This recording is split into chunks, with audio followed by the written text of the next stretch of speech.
it again, but not only did she do it again. Yeah. So yeah.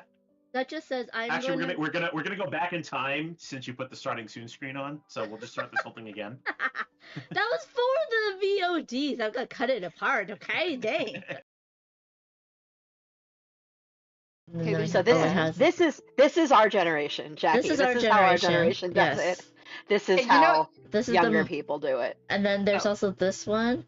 And Would then you like to know I think how this my one. generation does a heart? Oh. Yeah.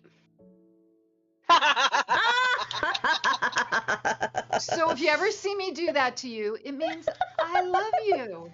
Totally. And then this is the Asian heart, right? Yeah. Can't see.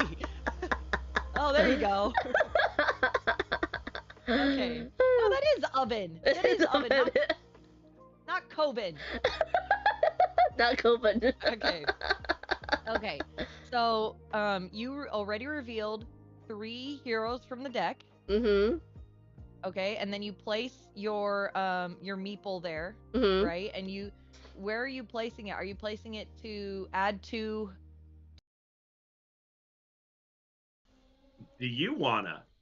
Do you wanna fanda boogie, fanda boogie? Do you wanna fanda boogie, fanda boogie? Do you wanna fanda double boogie? Yeah! Fanda boogie, do you wanna fanda boogie, fanda boogie? Do you wanna fanda boogie? Yeah! There you go. There you go. Double Fanda Boogie for Kima and Cosmic. Thank you all. Thank you for joining us. Okay, so we're gonna go over here and talk about what's gonna happen, what we have going on. Yeah, Matt's like, he was about to portal away, y'all.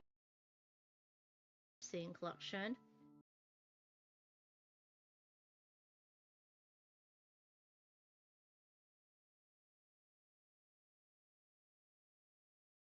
It again, but not only did she do it again. Yeah. So yeah. That just says I'm Actually, we're gonna go back in time since you put the starting soon screen on. So we'll just start this whole thing again. That was for the VODs. I'm gonna cut it apart. Okay, dang. I do want to go to Breakout Con for Game Jams, but the problem is that it's at the same time as TCTC. That was right on top of my forehead. Sorry, scrolling. But yeah, I love TCTC, so. We're going to raid into Duchess, who's on playing board game arena games. We usually raid Time Roller, but we're gonna do it a little bit differently. So please copy the Nightbot command, if you would, and show Duchess some love. If you're not following her, feel free to follow her. Hold on. Wait 3 seconds. Got 2, 1. Say all that again because they were in an apple. Oh, you adholes. Don't clip that. We're gonna Please clip that. No. You little turd. We're gonna raid it to it again, but not only did she do it again. I do want to go to Breakout Con. It's the Panda and Phantom Show. That was a seamless transition for the first time. I feel so accomplished. Ladies and gentlemen, Panda's finally learned how to stream. Let's give Panda a hand. Yes, all the applause, applause. Congratulations. Thank you. Yes, thank the Academy. Thank your friend. You've earned it. Yes, after 109 episodes, I finally got it timed perfectly. That almost worked. I gotta really find out where my box cutter went to. The ceramic one I bought. So this is a snake one. Reel in your destiny. So basically, you're trying to grab the snake, but not the eels. Ah! Okay. And as with all Oink games, can you put it back into the box? That's the game after the game. Exactly. So there's a bag. So cute. They're little manatee heads that you're gonna have floating around. I was like, A bag of manatee heads does not sound cute. But when you put it, you know, on the cards, on the things, they look very cute. And I was just taking a picture. Oh, I took a picture of this because I thought it was funny. Everyone's so short except for Ray. And I could, like, spot her. Because she's so tall. I love her, though. I love her. It was... No, you told me, Panda Angel, you always give it to the person with That's the highest true. score. That's see? true. That's So, true. Waffle, if you're gonna blame anyone, it's Panda Angel. That is so cute. They're little manatee heads that you're gonna have floating around. I was like, that's... I mean, a bag of manatee heads does not sound cute. But when you put it, you know, on the cards, on the things, they look very cute. Do you wanna? Do Do you wanna fanda boogie? Fanda boogie. Do you wanna fanda boogie? Fanda boogie. Do you wanna fanda double boogie? Yeah! Fanda boogie. Fanda boogie. Do you wanna fanda boogie? Fanda boogie. Do you wanna fanda boogie? Yeah! There you go. There you go. Double Panda Boogie for Kima and Cosmic. Thank you all. Thank you for joining us. Okay, so we're gonna go over here and talk about what's gonna happen, what we have going on. Yeah, Matt's like, he was about to portal away, y'all. Seeing collection.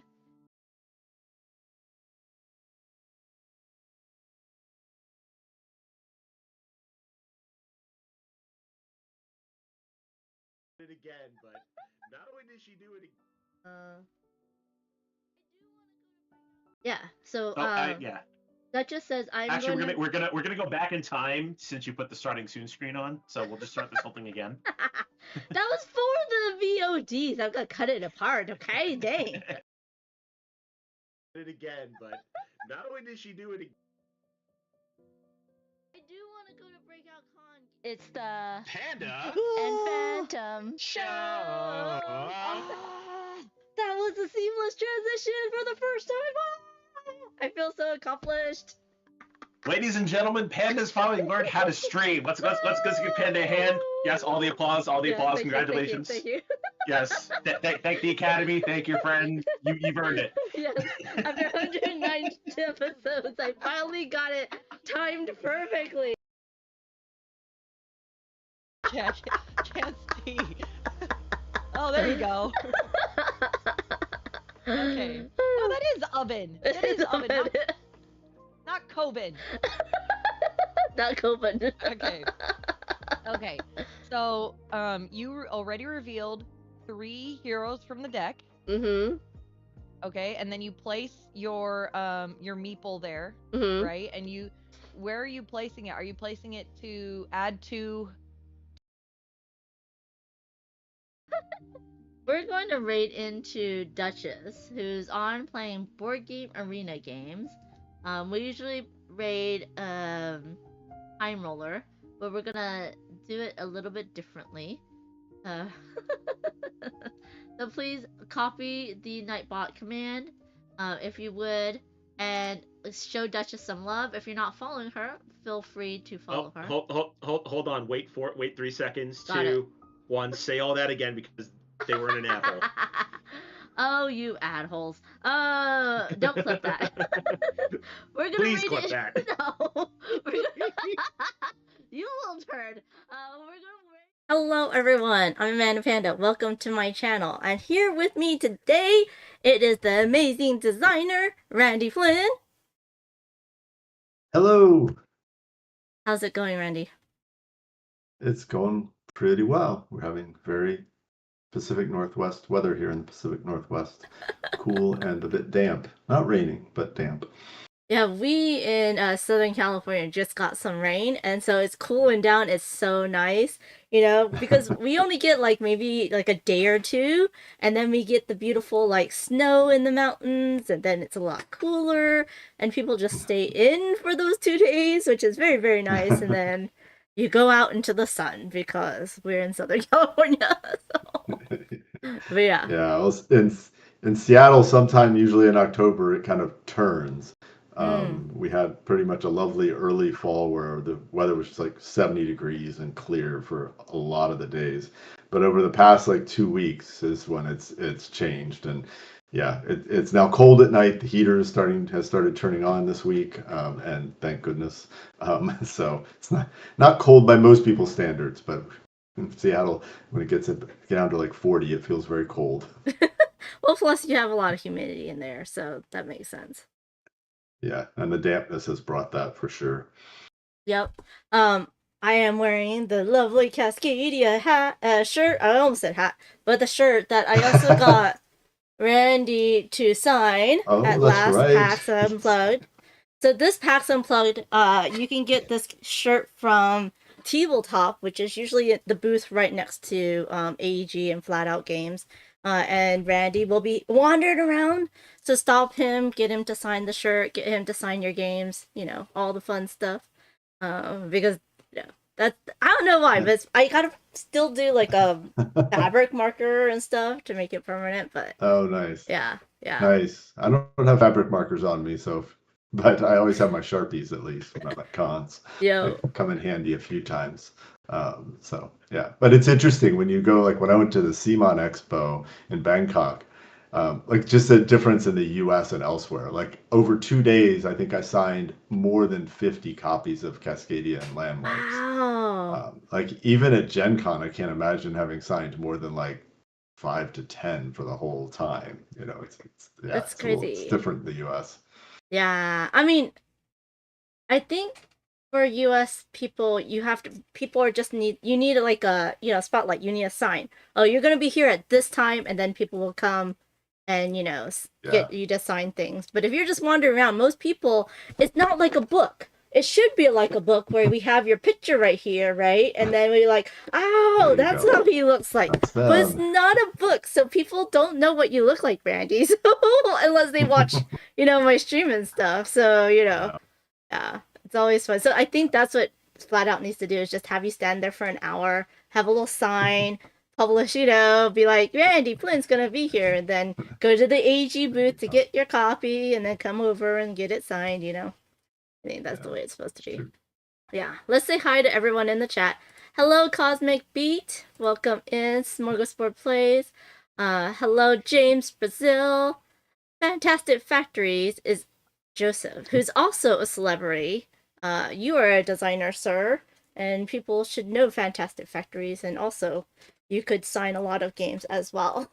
You just need a shirt. You need a tabletop shirt is what you need to do. That's what I'm saying. I mean, right? Yeah. Hello, Eva. Yeah, so let us know if you have any questions for Randy. James Brazil says, Randy is such a wonderful human. Thanks to you both. Oh, thank you. Yeah. Cosmic Beat wants my shirt. Yes, you can get it. Oh, you cannot get it from the Tabletop website. I checked. I think you have to get it from a convention. So if you need someone to get you one from the convention and get it signed and ship it to you, let me know, Cosmic Beat. Because I'm going to PAX Unplugged. I'll be working the Flatout booth this year. And thank you to Flatout Games for sponsoring this stream. I almost said this episode, but I don't know if it's episode. I think episode works. Yeah. Fantastic Factory says, it seems like I had you and Beth Sobel sign my copy of Cascadia. Oh, see, that's amazing, right? I think Beth is the harder signature to get.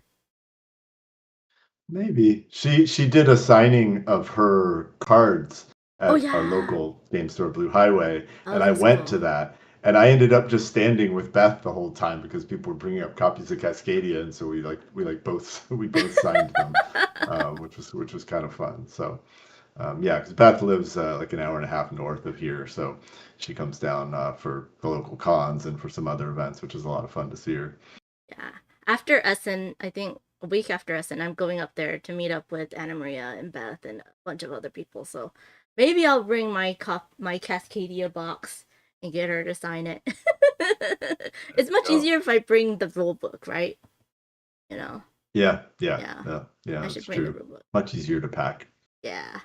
Especially if I'm gonna take it to PAX Unplugged and get you to sign it there. So. Oh my gosh. Fantastic Factory says that might be when I got it signed. Yeah. I mean, I love her playing card deck. So I bought a couple of those as well. Yeah. Beth is also a delightful human, a wonderful baker and cook too. I'm like, oof, I want to taste one of her breads. I'm jealous. I have not tasted. She just talked about her breads. I'm like, well, now you have to bake and let me try it. But yeah. Okay, so for those of you who don't know, do you want to give yourself a little intro, Randy? I know everyone knows you, but just in case. I'm a longtime software engineer, still a software engineer. Who got into board game design about 8-9 years ago, so stopped counting. Designer of Cascadia and the Cascadia line of games, as well as Tabriz, and a couple others that are in the works. Done a couple of co-designs, one with Fortessa Elise for Cascadia Junior. Got one with Joseph actually here that's been signed. We can't really talk too much about yet. Should come out next year, hopefully. And a number of others in progress. So it's been a lot of fun. That's awesome. Congratulations to you both. So thanks. I don't know if we ever talked about it, but what was the inspiration for Base Cascadia? Yeah, I don't know if I've talked about it with you. I've talked about it a couple of times, but it was interesting because it came during a vacation to Honolulu, actually. And yeah, we went there at about the time. Well, we were literally there when Tiny Towns hit game stores. And Marlene and I went to a local game store and we bought Tiny Towns. We also played Orbis, which is interesting because it's a hex tile game. And we played Tiny Towns, I think 6 or 7 times, just the two of us, where we were staying. It was kind of our downtime between touristy things, and just loved it. And on the plane flight home, I was reviewing my design notes. So I have both physical and like a OneNote that I keep for this. And I just have one that's just ideas, like it's just the random scratch where it's ideas for a game, ideas for a mechanic, ideas for a theme. And I ran across one that was about a double tile laying game where the first level dictated what could go on the second level. It said, this could be city building, it could be nature themed, whatever. It wasn't much more complex than that, the note. And somehow it just kind of clicked, and thinking about the variable scoring cards of Tiny Towns and having played Orbis, I think with hex tiles, and also Calico was probably a little bit on my mind. I actually didn't play Calico very much during its development, but I was aware of it. And so honestly, by the time I got off the plane, I had like pages of notes about, the different options. And within a week, I had a playable prototype. And I signed it in about 2 months with Flatout as their second game. So wow. One of the rare occasions where I did not pitch a game that was signed, because, we're all local, we're all in the same design group. And Sean and Molly in particular had seen the game, that, and so they pretty much approached me and said, hey, we'd love for this to be our second game. So. That's so awesome. Wait, so almost Cascadia Alpine Lakes was the initial, because you had the layering of the tiles, but then you took that away in Base Cascadia. So no, the double tile laying, although the note said double tile laying, that turned into Cascadia where the second level tiles were just tokens. Oh. Right? And so, yeah, it was set as tiles, but in the end, those turned into tokens. So that really was just Cascadia. Oh, that's interesting. Yeah. Alpine Lakes is interesting because I had been playing around with different sizes of hex tiles, doing tile layering. And honestly, I probably still have 2 more games in my head that's related to all of that work. It was just trying this, and a lot of stuff wasn't working. Like it was just too complex. It was I couldn't quite get things to work. And at a certain point, I just paused and said, what if I just tried to simplify this and do something in the Cascadia, like, thematically Cascadia. And that was it. And once I got moving on that, much like Cascadia, the core of that game came together pretty quickly. And so yeah, it's kind of interesting how that one fell out of other work, and then became a Cascadia thing. And it was the when I went with the double hex tiles was really when it started to click. Like, I hadn't done that in my other explorations. I had not exactly done that. And somehow that came out of that work, and then it clicked. And a funny part of that is, for those who have seen Cascadia Junior, which is of course already out, it has double hex tiles. But Cascadia Junior came after Alpine Lakes by a good bit from a design standpoint. For Tessa and I were jamming on ideas and trying things out, and something was missing. We couldn't quite, we knew what we wanted, but we couldn't make it work. And I don't remember, for Tessa said something like, it needs like this. And somehow that hit me, and I went, let me show you something, because not very many people outside of myself and Flatout had seen Alpine Lakes, because we didn't do any public playtesting back then.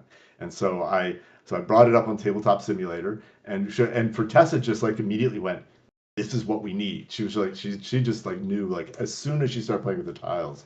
And so we went back to Cascadia Junior and integrated the double hex tiles. So that was kind of funny, because Flatout kind of had this thing, so we had this whole game around double hex tiles, and now we're going to release a totally different game based on that first. Is that a problem? It's like, I don't think so. And they decided no, it wasn't. So that's so awesome. So where was Cascadia Landmarks in all of this? Was it a progression? Well, yeah, Cascadia Landmarks is interesting, because it's really different from pretty much anything else I've done in there, in that there was discussions with Flatout, with AG, and with Cosmos, about an expansion. Cosmos was particularly keen on an expansion, and had their own opinions about what the best ideas were, or the best areas were to include. And so this was much more of just a collaboration from the start with the three Flatout principles. So we did a lot of just well, here are the ideas we have. Here are the things that didn't show up in Cascadia that were tried. Should we consider them? We went through a whole bunch of ideas. And slowly landed on the ones we got. Interestingly, the first cut at it was going to be a smaller expansion. But in talking with Cosmos, they were pretty keen to have the 6-player part in the expansion. And so, I remember Sean and I talking through that one day, how can we do this? And then he went back with the other Flatout folks and pretty quickly came up with, hey, if we just add the right number of tiles, come up with a few new variations that actually make it interesting and not just a set of numbers, it should work fine with everything else in the box. And so, you might notice Landmarks is less of a, here's one idea. There is, it's Landmarks, but it's more of, here are 3 or 4 different ways to add to Cascadia, and you can actually just mix and match them. So we found the pair that really we felt shined for the game, and that's one of the things about Landmarks, is that I think it no one goes out and says it's like Traders and Builders for Carcassonne, I must have this. It's more I want that. I want that. It's kind of there's something for everyone, and that came out of that collaborative process, I think. That's so awesome. So if you don't know, Flatout Games, they do a little bit of a different model, where they put all their games on Kickstarter first, and it will have the promos included, and then AEG does the distribution for, I think, North America, at least I know of. Now, does Cosmos do the international distribution? Is that what's happening? No, AEG is responsible for those international deals. I mean, Flatout is involved, but I couldn't give you details on that. So Cosmos is just the German publisher. They're an important international publisher, as you can imagine, because of the Spiel des Jahres and the market size of Germany and all of that. So we do talk with them about that. And Cascadia Junior was another one where we actually worked with Cosmos quite a bit, and they actually did a lot of the playtesting for us, because they're very well set up to playtest with kids of the ages that are needed. So they actually playtested the game a good bit for us and gave us feedback that helped the collab and for Tessa and I as well figure that out. That's so awesome. So does that mean that Cascadia Alpine Lakes might get expansion with the 6-player module? Someone's already commented on that online. I'm going to wait for this. I'm well, we'll see if that happens. I have no idea. right now I'm focused on let's see if Alpine Lakes can be a success with Cascadia fans and more. I think the key is how successful is it? If it's successful enough and people start wanting that, then it would probably happen. But no plans at all at the moment. That means we just need to get all our friends to play Cascadia Alpine Lakes, and then we'll get an expansion, maybe. Yeah. James Brazil says, I really like how some tile layers build up, like Acropolis, Kimono, and even number 9. So seeing it in Cascadia is so fantastic. Yeah, so have you played Acropolis and number 9? Those two are really fun games. I have not played Kimono yet, though.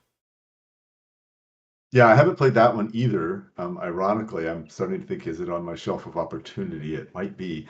But I've played Cascadia. I've played Acropolis. I've played one not mentioned there, which is Harmonies. Oh, yes. Which is a little different, but still does stack stuff up. And those are the two that get mentioned a lot online for people seeing Alpine Lakes. The funny thing is, Alpine Lakes, I started the design in late 2021. And did the core design in early 2022. Like I said, it came together pretty quickly, which is before Acropolis and well before Harmonies ever came out. Like I'd never seen them. By the time we were doing the collab, we were aware of those two games. So we could take that into account. Let's not collide with them too much. I don't think it changed much, though, to be honest. The double hex tiles in Cascadia and the way they interrelate with the scoring is just kind of very different from any of those games. And so I don't really know that we changed anything to be different from them. We just didn't have to. But I like all of those games to more and less degrees depending on the game. And I play them. I think I own Acropolis and I think I own Harmonies, but I might not because I've gotten to play it over at our local game store several times. And I enjoy them. I think stacking is just an example of that, where it wasn't a new mechanic, but somehow a bunch of different publishers and designers, started experimenting with it and finding cool things to do. So we've seen a decent number of stacking related games over the last few years. And I actually have one that's not signed that I really, really like. That's a co-design, in fact, as well. And I see more games coming out that are like, oh, that's a little like that co-design I had, at least thematically. So it still seems to have legs and probably will for a while. It's so interesting how a lot of things, even like clothing or, toys, a lot of people kind of design on the same trend somehow, and just all it goes out, in the same like time zone. And then it seems like a little weird, but in reality, they were like developed at different times, which is quite interesting. Yeah. But James says, I have 2 Flatout / AEG games, Point Galaxy and Propolis, as well as Tabriz, who he's going to play this weekend. Didn't buy Landmarks because likes the simplicity of the base game, but we'll get Alpine Lakes, which is good. That's true. Like if you don't need all the modules of Landmarks, or you might want to try 1 or 2, because Landmarks don't add too much. Like if you ever need just 6-player game, you can just buy Landmarks and add the 6-player, right? You don't have to add all the modules together into one game. You can pick and choose, which is the great thing about Landmarks. But I think people kind of maybe was like a little bit, oh, it's way too much, right? It's a little bit too thinky and stuff. And I think that the way that you did Landmarks, really makes it so that you don't have to, if you don't want the extra stuff, you don't have to use it, but you can use it for like the 6-player stuff. So I don't know, I feel like James, you should just look into it. You might want to keep one of those modules in there, which is quite fun. But I mean, I love the whole Cascadia series. Right now it is currently on Kickstarter, and congratulations, they have already went 140K, right? $1,040. What was it? $140,000 already, which is absolutely amazing. On Tuesday, I played the physical game because I have a pre-production prototype. And then I raided into Bonds, who also did the same thing. We both played it solo, and between, that night, it hit over 100K. So congratulations. Now we just need to get to 150, right? That's the next goal. There you go. There's so many goals in these campaigns. Oh, what about when we hit this? What about when we hit, 3,500 backers? Yeah. You can pick a lot of them, and they all feel good, I know, it's so amazing. And if you missed the actual like base game or the other games, you can also pick it up here. Like they have the base game, they have landmarks, they have the 2 rolling, and then they also have the new Alpine Lakes in here. So you can that's the first time that for Flatout to be able to do something like that everything Cascadia pledge level, which I think is kind of fun. So it's a pretty good deal if you need them all or have friends who need some of them while you need others. So yeah, that's true. And you would be supporting, a lovely group of people directly they would get most of the profit if you back it from the Kickstarter. And it looks like I think you can also add other games in their catalog to the pledge manager. So if you don't want everything, you could just get landmarks on top of your, Cascadia Alpine Lakes. All of these that you add to the pledge manager will include the free promo. So it would be the Kickstarter edition, I do believe. And you have the whole point series, you have the Calico universe, and you have all of the Cascadias. Propolis is so much fun. And there's Verdant and Nocturne and Fit to Print. So now I do believe there is a way that you're designing, kind of like how there's a piece in Knitting Circle that can work with Calico. There's a piece in there's like some parts in the Alpine Lakes that will work in Cascadia base, right? Yeah. For folks who don't know, with Knitting Circle, you can basically take the way drafting works in Knitting Circle and take those components over and use them in Calico. It makes it a little less, Calico can be brutal when what you don't want doesn't come up and you don't get a lot of opportunities, which is why some people love the game. I think it's actually one of its core strengths in a way. But for some people, they would prefer it to be a little more forgiving. And if you learn Knitting Circle and you just take that over, you get like a slightly different way of drafting the tiles, which is a little more forgiving, a little more flexible, let's say. So we talked about that for Cascadia. It's like, well, with Alpine Lakes, what can we do for Cascadia? And looked through a couple of different options, and then decided that one of the best ways to do it was just to take the new animals over, the new wildlife, and allow you to play them into your Cascadia environment. And so we basically have this setup where of the 5 different animals, you give every player 3 of the 5, one token of each. All 3 of you need to have the same 3. You choose which 3, either randomly or because you like how 3 of them work.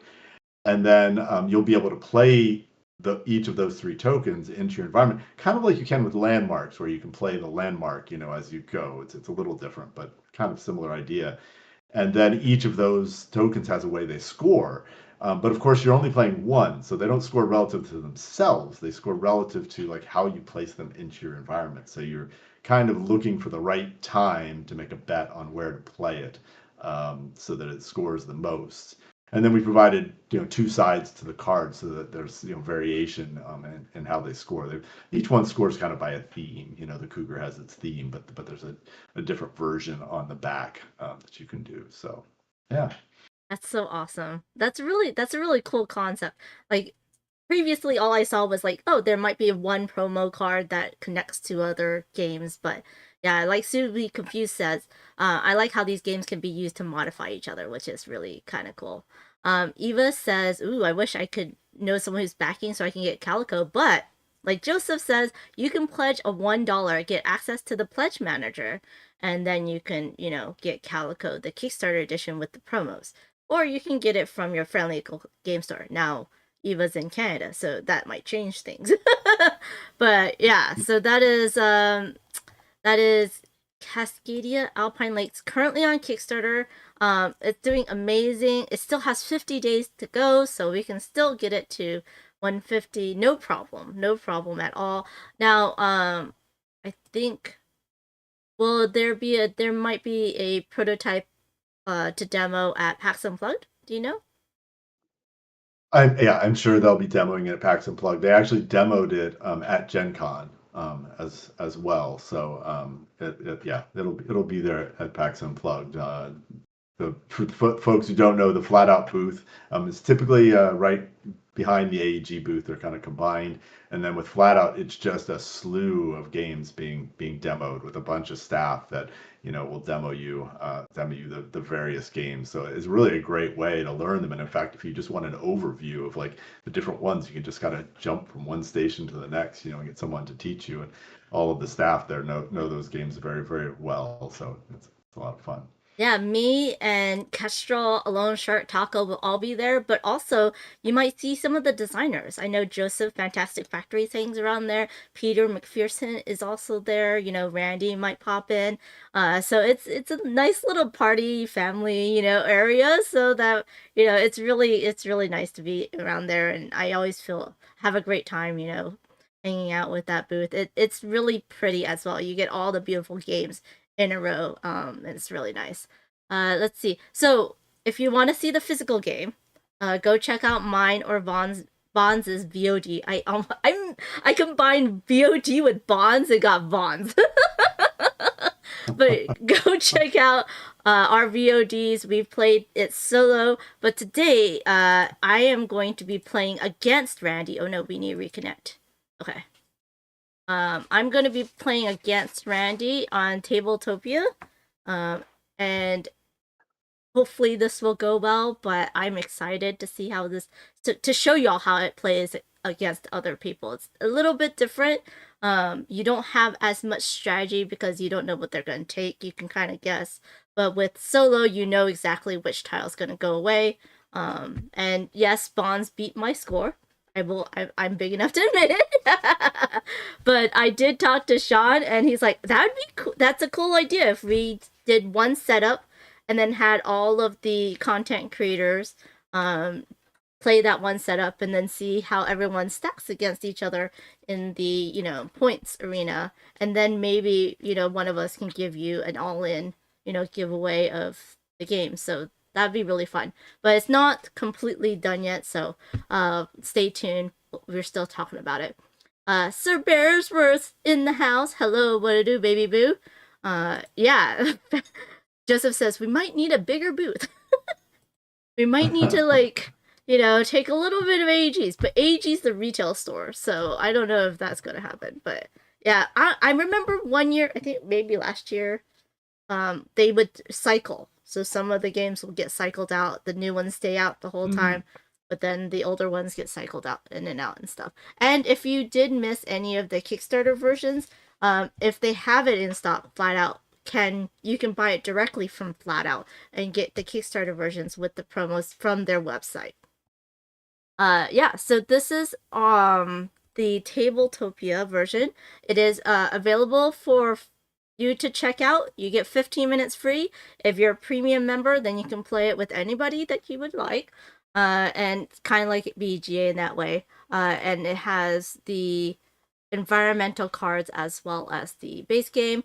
Randy chose all of these for us, so we'll see how this works. I will say that Tabletopia chose the environment cards up top. I just looked at them and went, yeah, those are good. It's funny how this is in the shape of a paw print. If you didn't know, yeah, I was like, oh, that's so cute. A bear paw. A bear paw, yeah. In this game, though. I know, goodness, you need to do Asia or something, China or something, so that I can get my pandas in there. And we can get a lone shark in there too, the red panda. But anyways, Eva on the last stream was like, oh, you need to have the reindeer with instead of goats, you need to have reindeer, and then for Christmas, right? And then I don't know, we'll change the other animals but keep the same color. I don't know, that'd be funny if you had a Christmas expansion. It's funny choosing the animals, because it's like the reindeer one is interesting because we have elk which is a highly related animal. Mm-hmm. And that's like when you're choosing the new animals, you're like, wait, do you want ones that are similar or different? And for the most part, in this case, these are the same animals I had in the prototype, so they were unchanged. Okay. But like most of them, as you see, we went with something different. Like don't really have any relation to Cascadia, except eagles and hawks. And the funny part about that is so many people call the hawks in Cascadia eagles anyway. So we'll see if people call these hawks. I did. I accidentally did. There you go. Yeah. Yeah. I mean, these are the new animals. I wish that we could mix and match the animals, like put whatever animal we want into each of the like Cascadia or Alpine Lakes, but they're actually like they're on the pieces. So I guess you could, if you didn't mind that this is not the same. Yeah, you just do by color, right, instead of the image. But yeah, that's funny. Let's see. Fantastic Factory says, "Oh, that's a huge pine cone." I know. Hello, Wim the Webmaster. Suitably Confused says, "If Randy lets me win, I can use it to negotiate my loss with bonds." Randy never lets me win, y'all. Are you sure about that? I think when we last streamed something, I feel like you beat me. Probably. Oh. But yeah. I don't know, but you never let me win. You always play the best that you can. I am terrible at that. There are people who, when they play test their games or demo their own games to other people, they're like, yeah, I never win. I'm like, I will try a weird strategy, but I can't do this, like, not doing the best thing that I see at the moment. So, like, when I play, like, people I'm introducing my game to, I'm sorry, but I'm really playing. And if I play well, I probably will beat you. But the truth is, when I'm teaching a game, I don't focus very well, and I actually don't play as well. So I actually do lose pretty often in that case anyway. So taught Cascadia 5 players to a new couple with us a couple weeks ago, and I lost by 1 point to one of the people in the new couple who had never played it before, and he scored 40 points on habitats. Wow! Nobody does that in their first game of Cascadia. No, I have never seen that. Amazing. Most people do poorly on habitats in their first game. They have to learn how important they are, but he just nailed it. That's amazing. Yeah, that's really cool. And the teacher tax, right? That teachers will mostly lose. Like if you're teaching it well, you're not focused, so you're gonna lose. So there you go. And Flatout Games is in the chat. Hello.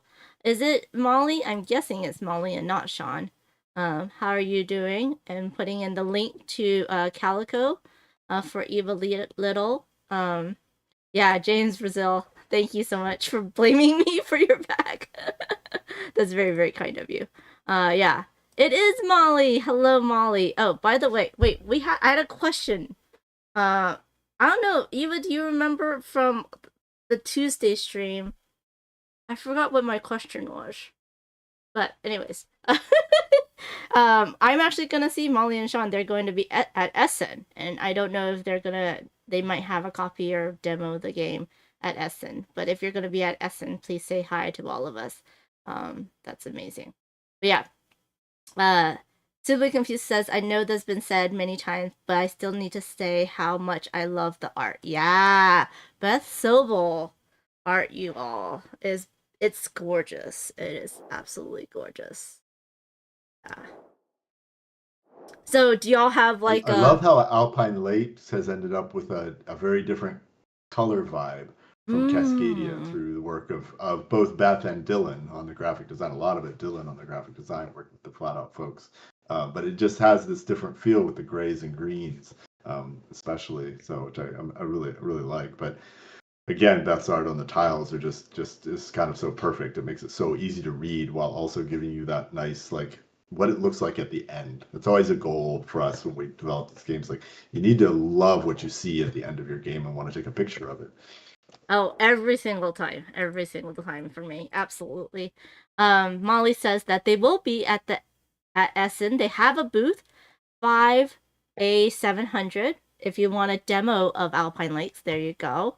And another person who's part of the collab is Ashwin, who's in the house. Hello, Board Game Key. Welcome in. So we confused that the mountains are my happy place. Yes, that's the new terrain. Mountains and meadows are different from base Cascadia.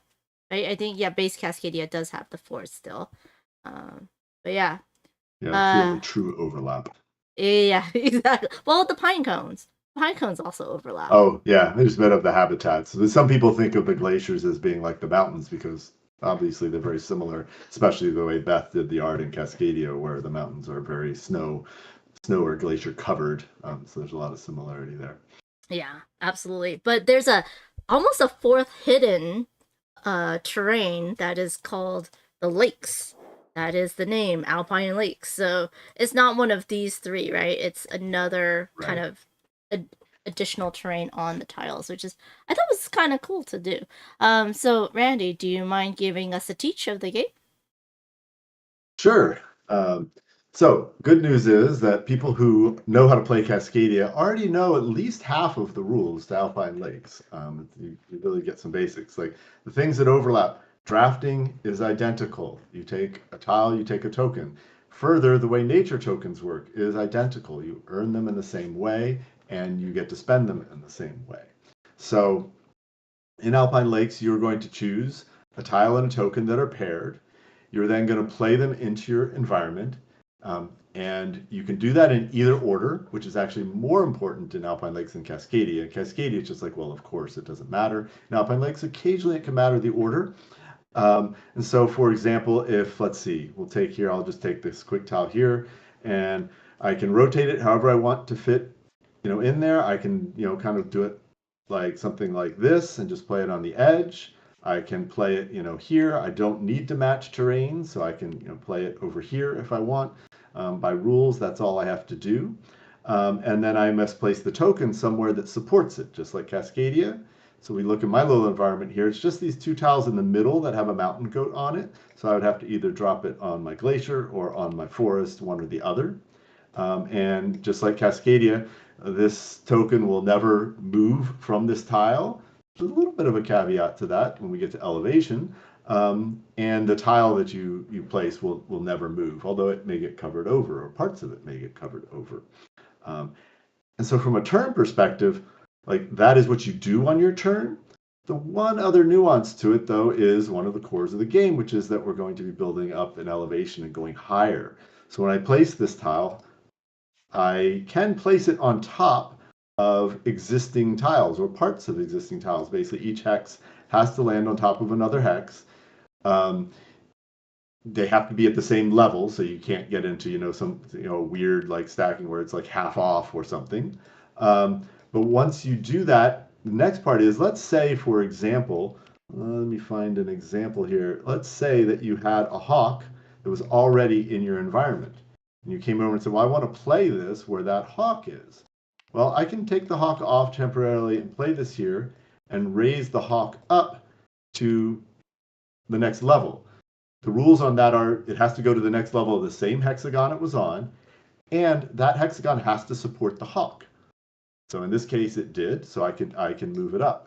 And that can be kind of a key strategy in the game, is to actually level you up. So a lot of people comment on the irony that the animals, we say they don't move around, but they actually kind of do in this one. Whereas in Cascadia, they don't move at all.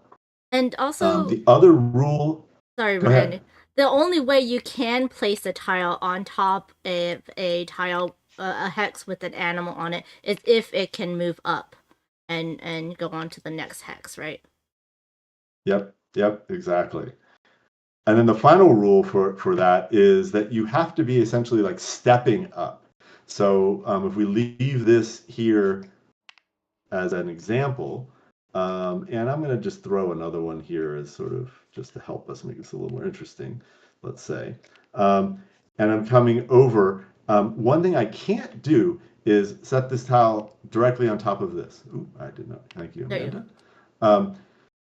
And the reason I can't do that is I'm not stepping up one level from anything. I'm just like raising up, right, in the same one. So as opposed to, for example, this one just does not want to snap nicely. No, because the other tile is like 2 over. There you go. Yeah. that up. There you go. All right. There you go. So as opposed to like if I were to lay this here, I'm stepping up 1 from this tile with the forest tile here or the forest tile, here. Either one of those works. You just need 1. You need to be stepping up from 1 other hexagon to make it up a level higher. That's it. So the other way people think about it is you just can't make a single tower with 2 tiles. Like that's really what it kind of boils down to. But I can kind of go back and forth. I can slowly step up, but I have to be stepping up. So that's what prevents you from just like going all the way to the moon. And you cannot and the table doesn't matter. So like even if he had a 3rd tile here, let me just grab something. Like it doesn't matter that he has a 3rd tile, and I apologize. This is Tabletopia. Even if he has a 3rd tile here, it doesn't matter that these 2 sides, right? These 2 sides are all like 3 or higher. What matters is that this tile, this hex or that hex is only 1 away from the tile that you just placed. Yeah, exactly. So you can have some pretty big cliffs. You just have to be stepping up from somewhere to get to that height. Yeah. So. And this is Tabletopia, so I'm having issues, but that's okay. You have to get back to one of the standard rotations for it to work well. If it's off on rotation, it's hard. So that's the what of a turn, and then after you do that, then you just replace the tile and token that you took from the bag, and we move on to the next turn. But the interesting thing then is the why of it. And so for those who play Cascadia, there's 2 main scoring mechanisms. You score your wildlife and you score your habitats. Well, that's actually the same overall in Alpine lakes, but the details of the 2 are kind of flipped. So in this case, scoring habitats means that you score the wildlife within those habitats based on their patterns or makeup, which ones are there.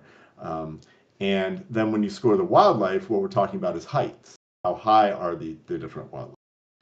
So Amanda zoomed in here on the scoring cards, and it's good up front just to understand that each of the 3 habitats has a theme to how it scores. Just like we say salmon score in runs, we say hawks tend to like to kind of be alone. So we have a theme for each of these. And so for the forest, it says you're going to score an individual forest corridor based on what's in it. And it will typically have some scoring ramp. So this one here says you need to have these, any 4 animals in this particular shape, this diamond shape. They have to be different animals. So on all of these cards, when you see specific animals, they're just examples. And if you read the text, you go, they just need to be different wildlife types. Right? So here's the base card, the A, which just says you just need unique ones within there. So if you added like a second cougar, it wouldn't actually help you. You just need unique ones. And so you look at the corridor and say, how much does this corridor score? And a corridor. On the other side. Sorry, a corridor is. So corridor is the same as in Cascadia, which means a contiguous group of tiles that match that corridor that are next to each other. So in Cascadia, that's very important because your largest corridor, is what scores you your habitat points. And so you need to understand that. Here, it's going to help determine how that applies to the card in particular. Now, the opposite end of the spectrum is over on the glaciers. On the glaciers, we also care very much about corridors, but instead of scoring like what's within a corridor, we say there's a condition you need to meet in order to score that corridor. And then you count how many corridors meet the condition. And so on this one here, the one we're looking, this one here, it basically says a corridor should contain 2 of the same wildlife token, and they should be, I believe it says, on different levels. So any corridor that matches that will score, and then you can have up to 5 of those corridors. And so you'll see like much larger high-end points on these because there's only 3 habitats you're scoring, and it can be a little chunkier at times. Like you're going up like 9 or 10 points for getting that next one. That's how we go on glaciers. It's kind of the opposite. just like the base game of Cascadia, there are 4 different A through D cards. In this one, there's a little more of a commonality across all the A cards and the B cards and the C cards and the D cards. Like they kind of, each one sort of has a theme. The A is just the base, and then we start getting into shapes, then we get into more complex, and then we start adding elevation into the mix, as we just saw on that Glacier D card. So those are the 2 extremes. Then in the middle, we have meadows. And meadows, actually the corridors don't really matter.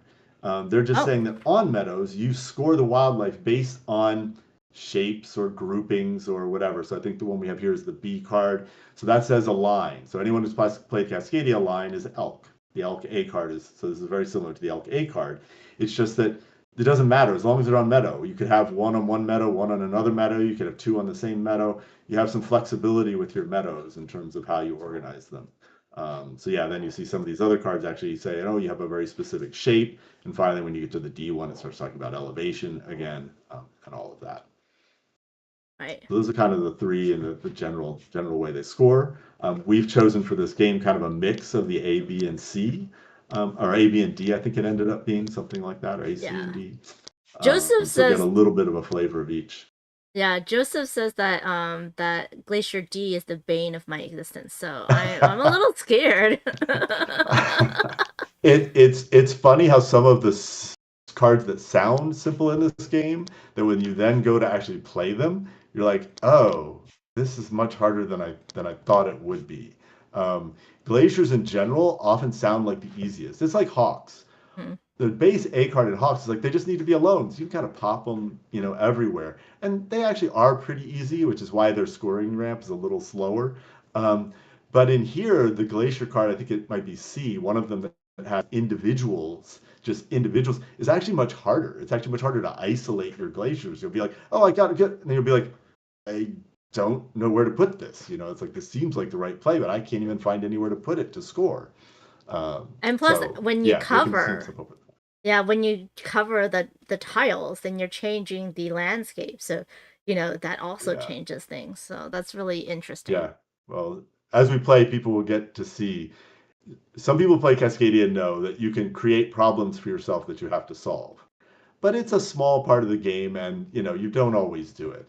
In Alpine Lakes, A, you're going to be much more tempted to create those problems, and B, some of them are going to be much harder to solve. But it's because you can solve them. Like, yes. I know I have the stacking ability. I can solve this problem. But then you create 3 problems for yourself, and the rest of the game you don't get the opportunity to do them. So you waste a lot more scoring in Alpine Lakes sometimes if you're adventurous in that regard. But it's fun. It's fun to be a little bit adventurous. Okay, so that's the habitats. Mm-hmm. And then we have the advanced mode. Right up here. So yeah, we have the advanced mode up here. And these 3 different kinds of advanced mode cards come in, there's 3 different flavors of them. There's quite a few of each. I actually don't remember the exact number. There's quite a few. You can mix and match them in randomly. You can choose ones you like. But a key thing of this is we tell most people in your first game, you probably shouldn't play with them, And that's usually good enough that the people who love advanced games will be like, oh yeah, I'm charging right in. Fine. But especially if you're just kind of a Cascadia player, don't play with these first. Play a couple games and get the core rules under your belt, and then throw these in, because they're going to add things that twist what you're thinking about. So you can think about like the cards and landmarks that say, oh, you want these certain things to happen. Except here, we're putting it in right at the start, and you know it, and we're giving you multiple ones to worry about, so they can really twist how you have to think about that. So you can play with none of these cards. You can play with 1, 2, 3. Honestly, you could throw in whatever you wanted here. Our recommendation is that at most you play with 1 from each category, because it's more likely that within a category, cards might kind of conflict with themselves or feel awkward together. But if you pick 1 from each category, it's very unlikely. They're all going to kind of feel like their own thing. And they have conditions like, I think you looked at that first one, was like, score 1 point per each animal that you have the least of or the most of, like, so they'll tell you to lean in certain ways to maximize your points. Cool. And then I guess the other part we have is the height of the animals, right? So The wildlife scoring, the second part of the score pad there is all about how high you have your animals. And so the first part is that of each, for any animal token really, if you get it up to level 3, you get 2 points. And you'll track that there in the pad kind of per wildlife type, but it kind of doesn't matter. But the second part in a multiplayer game is competitive. So it's a lot like the habitats in Cascadia, where whoever gets the most gets a bonus point. So we basically look at this and say, okay, who has the highest? I'll start from the top there, cougar. And if you have one at level 4 and no one else does, you get, in this case, I believe it would be is in this game the 2 bonus points in a 2-player game. You get the two bonus points. If both of you have a level 4, then you say, okay, let's drop down to level 3. Who has the most at level, who has level 3? And let's say you both had level 3s, but one of you had 2 at level 3 and the other had 1. Well, then the quantity matters, and whoever had the 2 would win those bonus points. So you're competing on height, but across the 5 different wildlife you have. And then we did skip over the lakes. Oh yeah, but real quick before we go on to that, I know for solo it's a different number of points. For 2 players, do you remember how many points it was for whoever? It's 2 points if you have at least an animal at 3 or higher. But then we get another 2 points if we have the highest, right? Yeah, I believe that's right. I'll admit that, whether I'm 100% sure on the 2-player, I don't know, because that's kind of go back and forth on that at times. But it's what makes the most sense. Like, only one person can win, so there's no point. Again, the 3 and 4-player game, just like Cascadia, there's splitting of the points when there's ties. But there's not really a lot of point to that in 2 players. Yeah. So we talked about the 3 terrain scoring, and then there's this one that is the lakes over here. And so the lake scoring, the base lake scoring, which is what the game comes with, is pretty simple. It says that a lake scores 1 point per elevation. So if it's on the level 1 tile, it scores 1. It's on a level 4 tile, it scores 4. However, if the lake is completely surrounded by tiles, by hexagons from tiles, then you double that score. So a level 3 lake would now become 6 points. And that's where you can get more significant points from lakes. I was doing some solo testing last night and did pretty well on lakes and a few, and was scoring as high as like 15 and 19 points. But there are other games where I score like 5. Not much at all. So yeah, I don't. And there are. Mm-hmm. I would say there are promos with the Kickstarter that add some alternates for lake scoring. There's a card in there that gives you a couple of different ways of doing it. So what? Hold on, I gotta look at this. Where is that? Hopefully it's on the page. Oh, there it is. Yeah. So there's a card with a different lake scoring. There's 2. Yeah. There's a front and a back. So that's awesome. I love it when there's like extra scores. Yeah.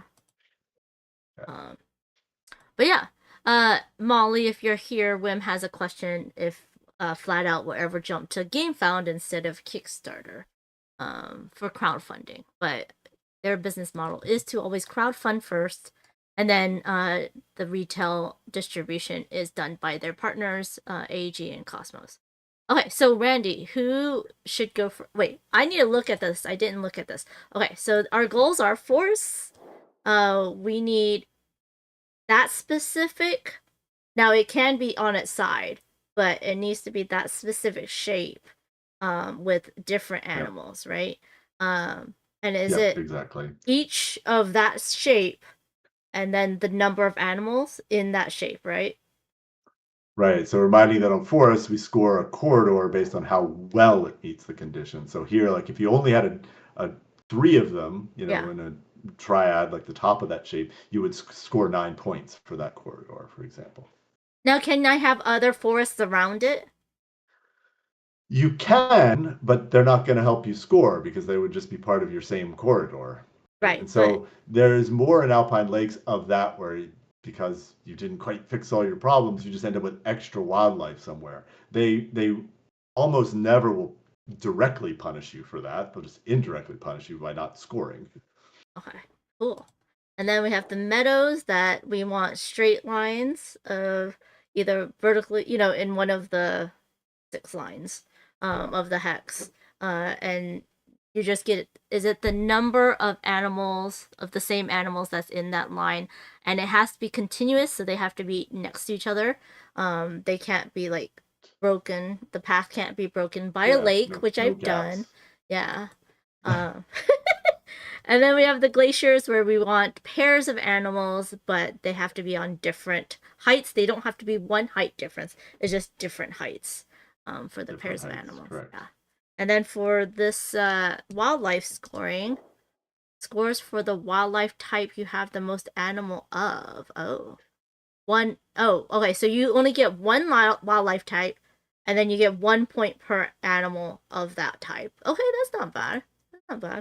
And then we have scores for each wildlife type present on all 3 habitats. So there's the same wildlife type in all 3 habitats. So maximum would be 10 points for this, right?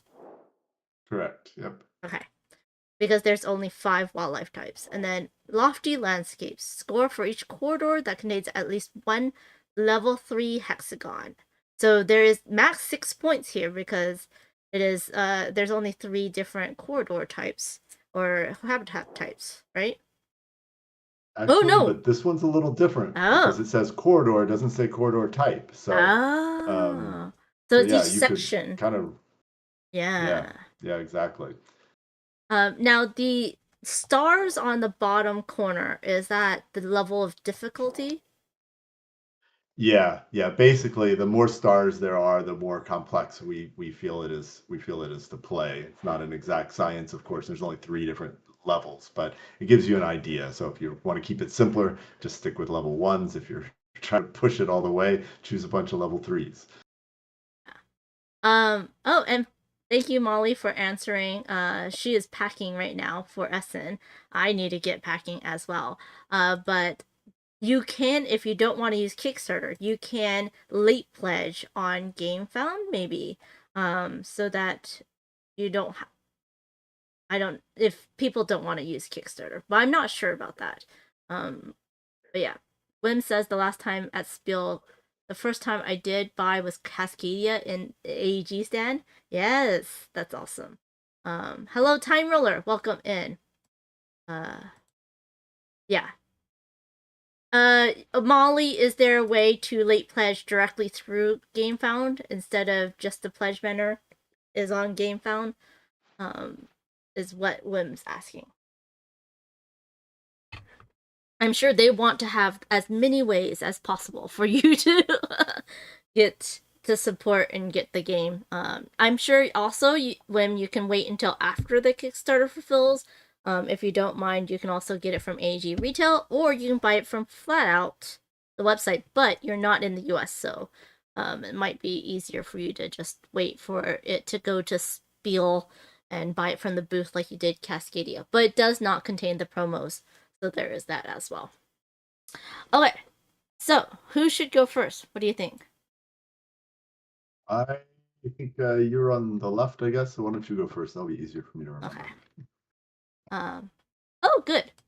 Molly from Flatout says, when the pledge manager on GameFound opens, anyone can late pledge. You do not have to pledge on Kickstarter to join the pledge manager on GameFound. So there you go. And you can late pledge directly onto GameFound. Thank you so much, Molly.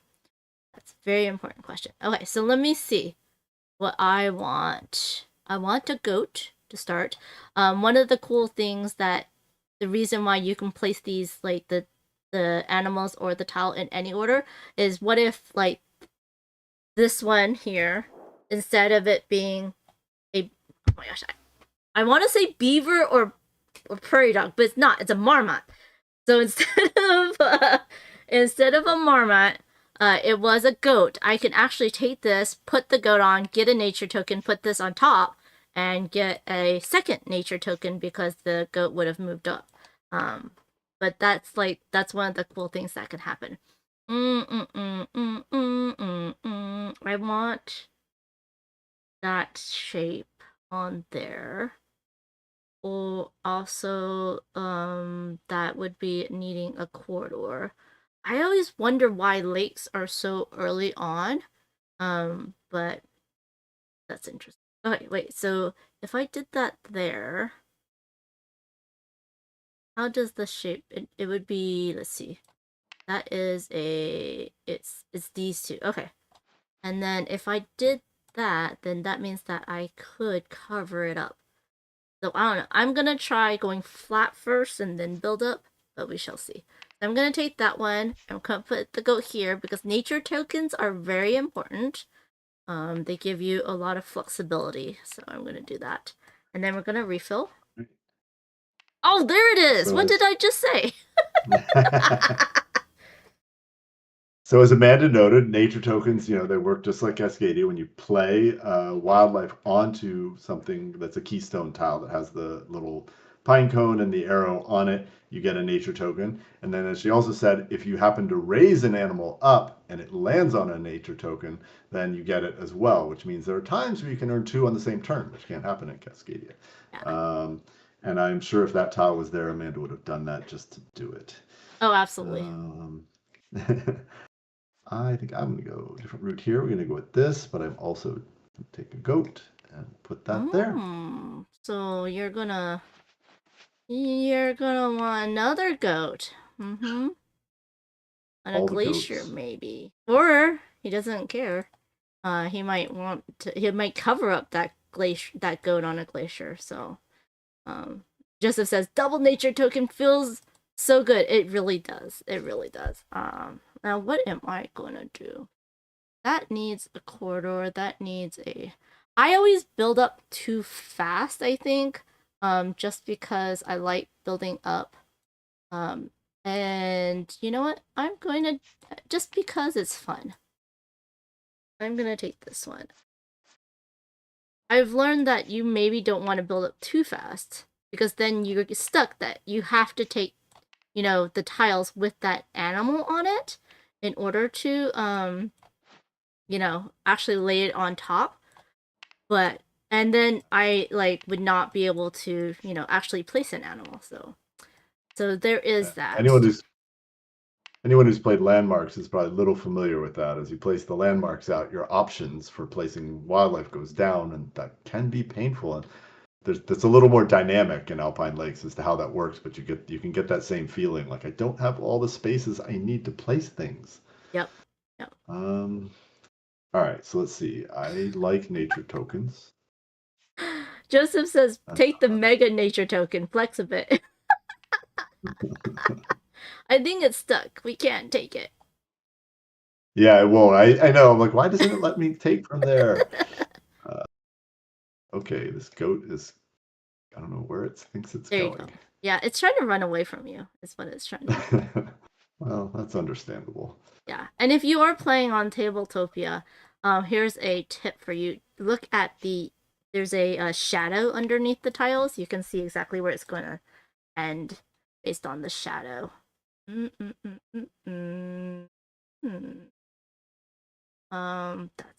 interesting. Then are you gonna do that? Because that would be interesting. And I don't want you to do that. Which I understand you might want to do, but then you have no idea what I talk about. But I need to do that, but then I need to do that before I do that. It's a question. Yes, I do. Let's try this.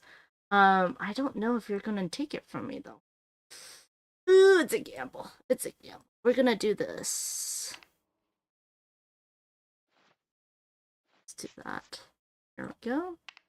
Right there, and then I'm gonna get this little Pika. You're the one who chose to put a Pika in, but I know this is kind of Beth Sobel's animal, right? Yeah, well, choosing an animal that Beth loves and paints really well might have been in my mind somewhere. I honestly can't remember who chose that the Pika went on the cover. Maybe Molly or Joseph maybe could chime in if they know that. That's true. But I certainly wasn't surprised that the Pika ended up on the cover. That's so funny. Let's see what you left me here. Keep building that out. Could actually build it up. Oh no. Maybe. Maybe. Don't really want to disrupt those lakes, though.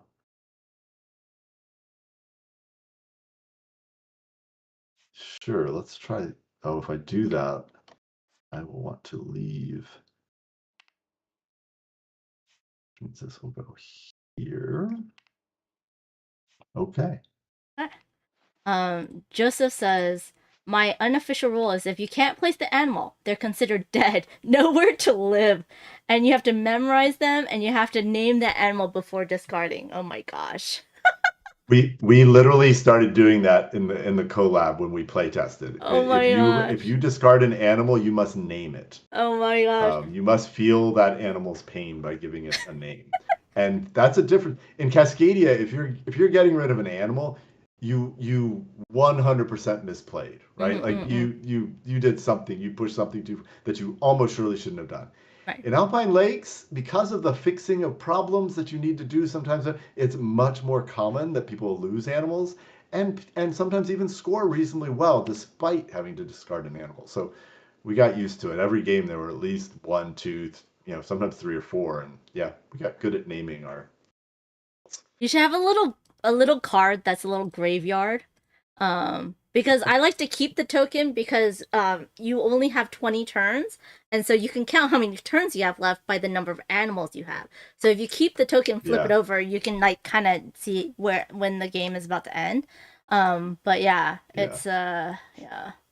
I'm gonna definitely take this one, and that's a great tip for Cascadia players. It kind of came up on the forums recently about the fact that.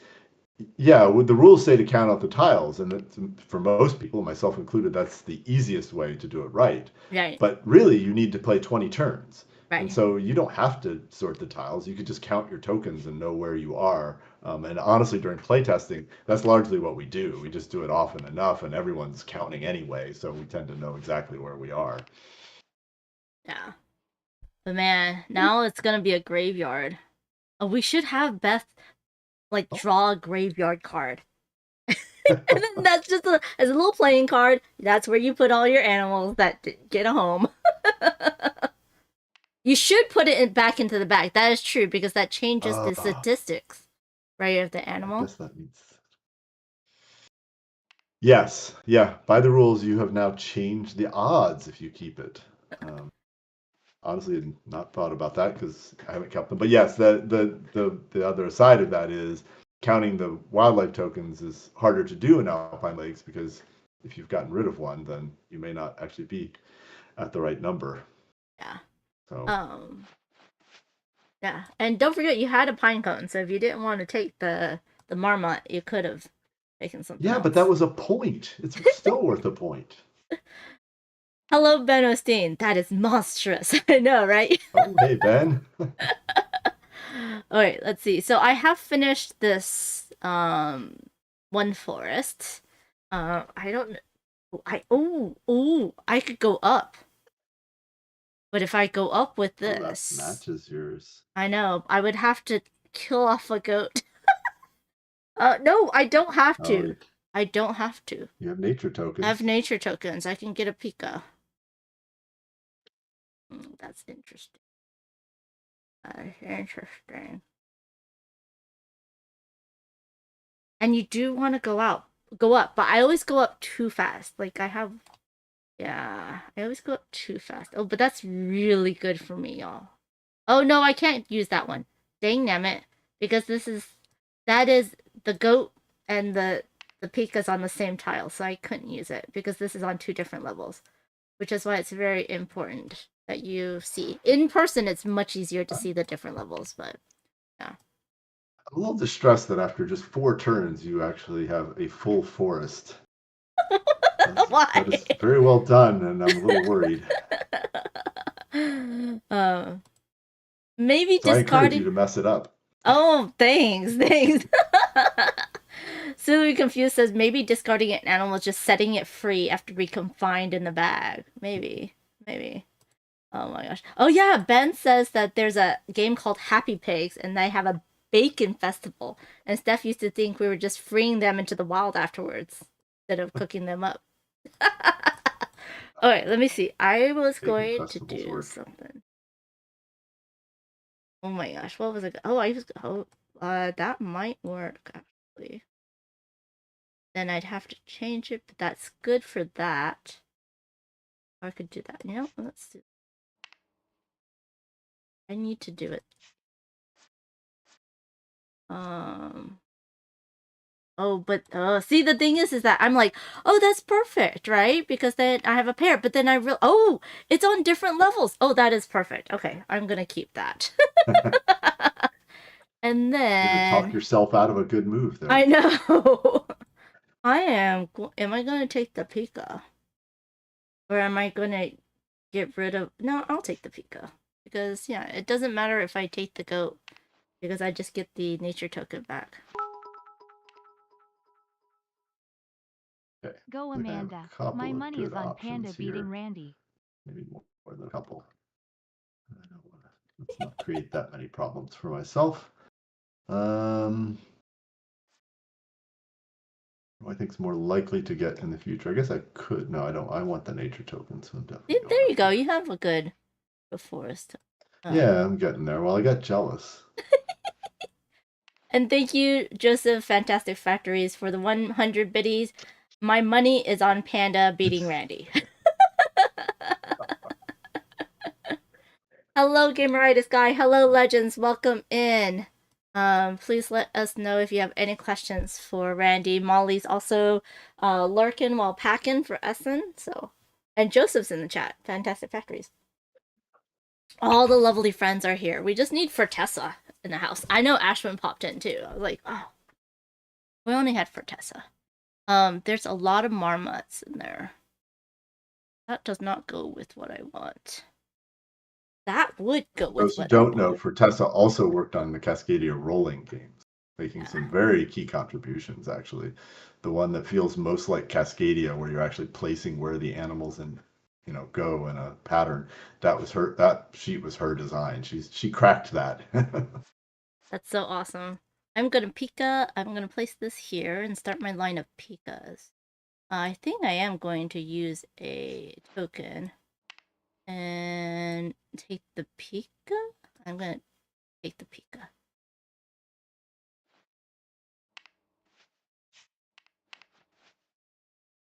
Another Pika, but I don't want a Pika. Pika. Let's see. I also use my pine cones way too fast. Well, none of those are great. Yep. Let's see. Do I want to? I think I'm just gonna work on getting this glacier over here in order, and a spot for that. So nice. That works for me. Let's see. There's finally an eagle. Then could I take that? I could. Yeah. See, like this lake right here is on level 2, so it's 2 points. Completely surrounded, so times 2, so it's 4 points. Now, if I could get it to level 3, which I could with this tile, and I can because this tile is at level 2, so that's quite nice. Now, do I have a place for the eagles? So yeah, let's do that. We're going to take this and move this Pika temporarily. That's gonna go on top. And because this tile with the goat is 1 down, that is safe. Now this is 6-point lake, and I have a Pika at level 3. And then I'll put this up here. Trash talk is really coming on. I don't hear it from your mouth though. Like, you gotta say it out loud for it to be real trash talk, Randy. Let's see. What did you leave here? It's very satisfying game, y'all. Plenty of spaces here. What?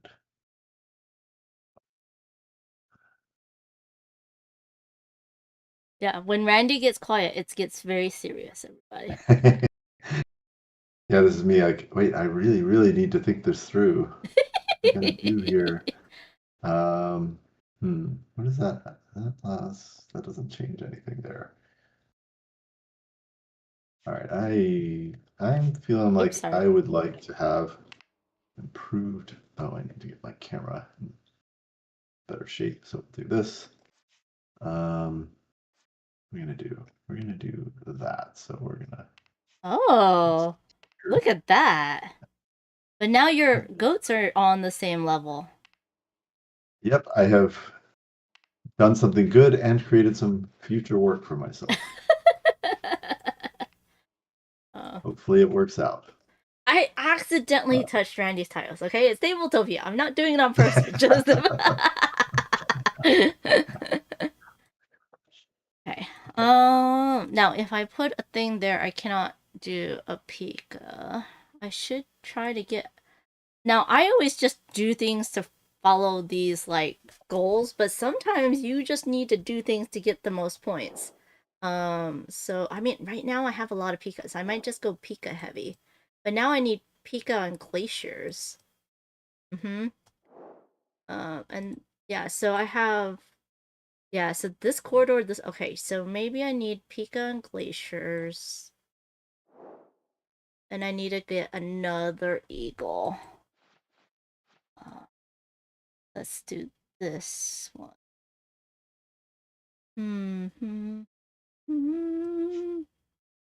I do this one and then start a new thing. As long as the glaciers aren't touching, it should be fine. There'll be a separate corridor. There we go. And then, do I want the Marmot? I kind of don't want the Marmot. I am going to, I'm gonna Pika it. Get rid of this and get the Pika going on here. Okay.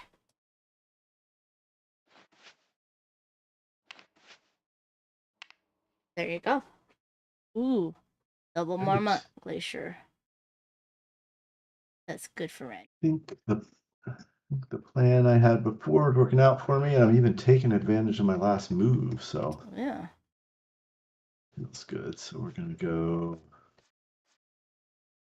We're again gonna raise up. Oh. Yep, which I can do because of my last move, which lets me step up to this. Yep. And then I have a great place for that one. Nice. Grab another nature token. Very nice. That was satisfying. Okay. Yeah. Satisfying for you, but not satisfying for me. Okay, wait, oh, I can't do that. Okay. I do need a start. If I did that, that is at level 1. But then that won't work there. Maybe I start a new thing. Maybe I start a new thing. But then, oh. Okay. See, I need another eagle. Okay, I should take that, but that's okay. We'll do this. And then we'll take the goat and put that there. We can get that to happen. Okay. So I can so wipe the marmots if I want. That is a base Cascadia rule that also happens here, is if there's 3 of the same animals, you can do it once per turn and wipe them for free without using Pinecone. Let's see. All that glacier. Do I want to start another glacier? Kind of didn't want to, but we're gonna wipe these. Oh no. Here we go. Come on, what do we got? Left to right.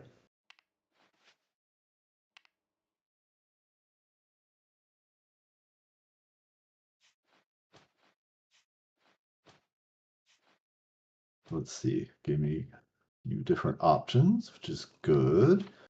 But I do think I need to start doing. I think I like this eagle No, to you fill out don't. my forest. No, you don't need it. Oh, now I like it even more. I mean, everyone's rooting for you, Amanda. All right, we're just gonna. Oh God, but I should have that lake somewhere. It might actually get. And if I do this, I'm again creating more work for future me. But I think I'm gonna do it, and then I'm gonna put this up on level 3, so you're not so lonely up there on level 3. Actually, I have 2 now. And welcome in, Deadpan. Gameritis Guy says I have Cascadia and no, I have Cascadia and wait. Gameritis Guy says I have Calico Inverted but no Cascadia. Well, now's the time you can get base Cascadia in your pledge of Cascadia Alpine Lakes. There you go. Okay. I know it's more fun when you take other people's pieces. That would have been good for me because I need the eagle right here or right here, and that was not good for me. I could also do that. I do have pikas on 3 different terrain, but now I need a pika. That's gonna go there. This is actually not bad. Yeah, that's actually not bad. But then where am I gonna put the pika? Okay. Because I do have that, but is Randy gonna take? Probably not. But maybe he is, and then I'm not gonna be happy with Randy. Mr. Randy Flynn. What do I do? I will take this one. I will take this one, and then I am going to take that pika off and move it here, and then put the pika back. And then I get to take this and put this here, which now I get another nature token. All right. Let's see what came up because of that. That came up. Does that change my Pika counter 8? plans? Pika. Huh. Didn't intend for that to change my plans, and I don't think I'm gonna let it do so. What we're gonna do is no. Also, Joseph's right. My glaciers are now connected. I should have taken that one instead, because that helps you to break them up. Oh. I don't want that pika. Not really. I might. Well, you have nature tokens. Do I have time to fix that? I know. I do not like. I mean, I do not like to have to spend my nature tokens. But I may do so here. It's either that or create yet another problem to solve. I'm going to create yet another problem to solve. Okay. You like solving your problems and messing me up, I see. Yeah, that is right. Oh, that does mess me up.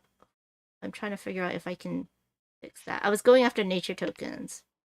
But you're right, Joseph. I just created a big problem for myself. Should have taken the other one, but that's okay. Actually, I might just change that from a glacier, so we'll see on that. Oh, I need the pika on the glacier. Ah, okay. Okay, I see you, Randy Flynn, and all the craziness you are causing us to do. Oh, dude, is that on the same level? That is not. Oh no. Oh no. I want to put that there, but I can't. Oh no, I don't want to put that there. Got it. Okay. Let's see. I'm gonna put this. I have created a problem for myself. We're gonna put this here. I think there's a way for me to shift and take everything, so I can kind of move that down so that it doesn't go off of the grid. Okay. And then this eagle is in Tabletopia.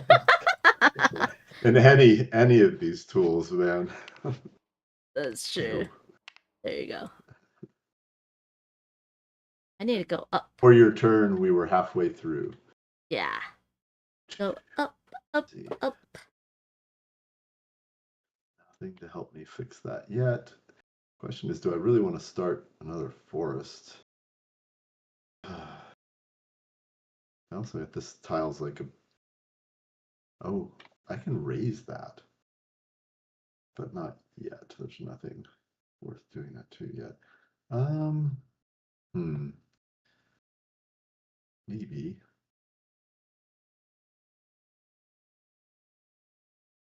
Yeah, so here's this position where the only thing I've really left myself that I want to play is the eagle in a line up here, but every other tile I don't really want to play anything to right now.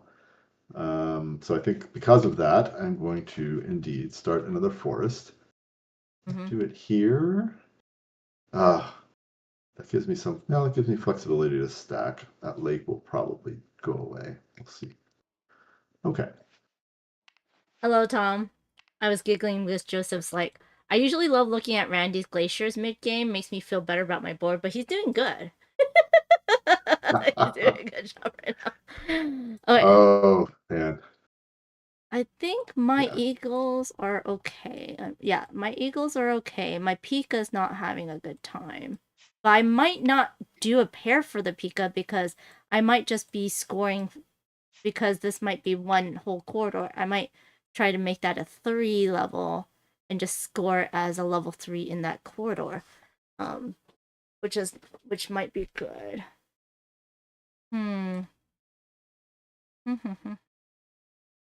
And I wish there was a double forest, but there's no double forest right now. Do I have a Pika over there? I do have a Pika over there. Which means I can take that. It's these two.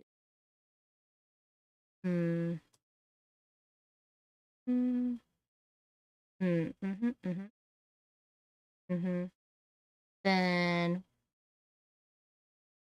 keep taking all my eagles, sir. You're an eagle thief. Can do that there. You know what? I'm just gonna... That one has a thing, though. If I do that... That here. And I would still get a Pika. There we go. I do that there. I get the Pika and get my line of 3 Pikas going strong. I just need to go up. Hard to go up, y'all. 3 Pikas strong. Sounds 3 like Pika. a slogan. A slogan. Something else. Oh, no. Oh, okay, that's, I cannot not take that, I don't think. Oh no. Yeah, that's a level. Only place that can go, huh? Yeah, that's a level 2. Yeah, and I can do that because of the tiles on the side. Yep, I'm good. Very nice, very nice. Joseph says, today's glacier might be tomorrow's forest. That's hilarious. For some definition of tomorrow. Yeah. Okay. I have those. That's a level 2. So that to go to a level 3. I could do that. Then maybe... There's no double lakes, though, y'all. There's no tile with double lakes. And unlike base Cascadia, there's no tile with 2 different terrain. Oh. I want to keep that lake. That's not going to work. Where are all the eagles? All the eagles have run away. Okay, that's a purple. That works. That works there. What would be better? Would that be better? Oh no, that's on 2 different terrains, so I can't do that. I don't want to do that, but I know that's not going to work. Actually, it might. Do I do it? Why not? Oh, I don't have... Oh.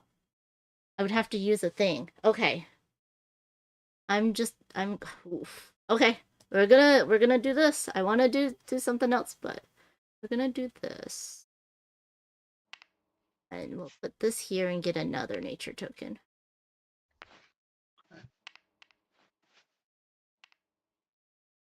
I actually think.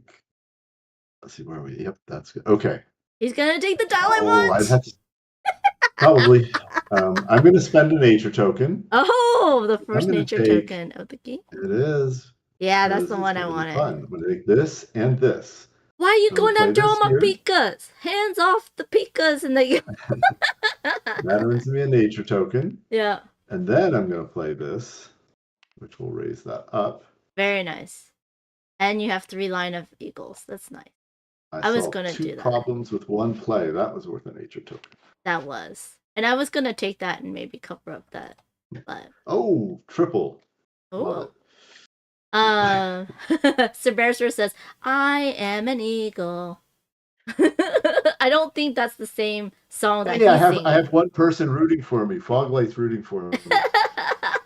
He always wants to root against me. Just like Legends. Hello, Roland Reggie. I think I saw him come up too. But yeah. Okay. Back to the game. Let's see how I can change it. Because that was the only Pika on a glacier. And I kind of wanted that. Okay, so... yeah, there's no eagles, unfortunately. I could take that one. If I took that one...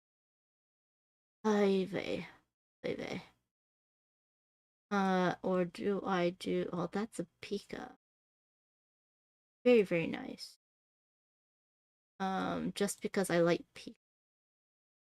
But I'm also doing too many Pikas. And that won't work. Too many Pikas. And I need to go up. I need to go up, y'all. First world problems. I know, first world problems of having too many Pikas. Oh, that would be perfect, actually. Yeah, let's do this. I think this is... because now I have a level 2 goat. So hopefully I can raise that up, and a level 2 lake. Oh, almost got it. There we go.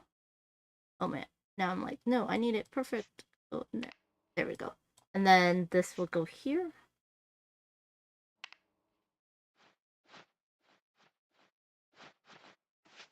Sorry. Okay. Ooh. Ooh. Pika counter 21. And another nature token. I'll take that. Yeah. All right. Give me an eagle. Oh, well, he gave us a Pika. I'm not unhappy, but I really want an eagle. Thought you wanted a Pika. I know, I would need an eagle now. Oh, that's good. That on the same level? That's on the same level. Oh, am I gonna get... I'm gonna put a Pika on level 3. I'll get rid of a lake, which is sad. But that... oh, but that's an enclosed lake. How many turns do I have left? 4, 5, 6, 7, 8, 9, 10, 11, 12, 13. I have 6 turns left. That's at least 2 turns. I have 5 turns left. Ooh, I do need some level 3 animals. And right now... is that a level... that's a level 3. That's a level 2. Go eagle. This is when it's like Calico, you need a specific tile to come out. And it might not be out or not. But if I did that one, that would be a level 3. I would get rid of a lake, though. Which might not... might be bad. It might be bad. Let's try it. It might be a little late for me to also do that. I could also just not... well, no, because it's part of the same glacier, so it doesn't matter. And then I'll put this Pika now on level 3 over here, which is quite nice. And then I can take this Pika and add to my Pika army and go right. Oops. There we go. Refill for Randy. Don't tell him. Don't tell him anything. So many things that could have been helpful in that new tile. That And was it none of wasn't. them. No. Oh, and we don't have that. Where's all the lakes? Now I'm like, I want a lake. Also, I need eagles. Well, I might have to spend another nature token in a way that doesn't feel as good. Let's see. Ooh. I don't want those goats. Don't really want that. Unless I go for yet another glacier, but given how few turns are left, I don't know that I want to do that. Mm-hmm. Am I that foolish? Yeah, because you got to get them on this card is tough. You got to get them on different levels. If I didn't have that, I might do it, but I'm not gonna. So we're gonna take this. He chose this card, y'all. Do the reasonably safe play here like that, and then I'm gonna spend a nature token to get the Marmot. Yeah, I could take the Pika, but I think no, you're the Marmot right there. No, I don't actually need that tile because I already have my forest shape. Oh yeah, that's true. So you didn't need I'm it. gonna You actually could put do it up here, which is why I could have taken either one. But knowing how much you love Pikas today. Oh dear. Yeah.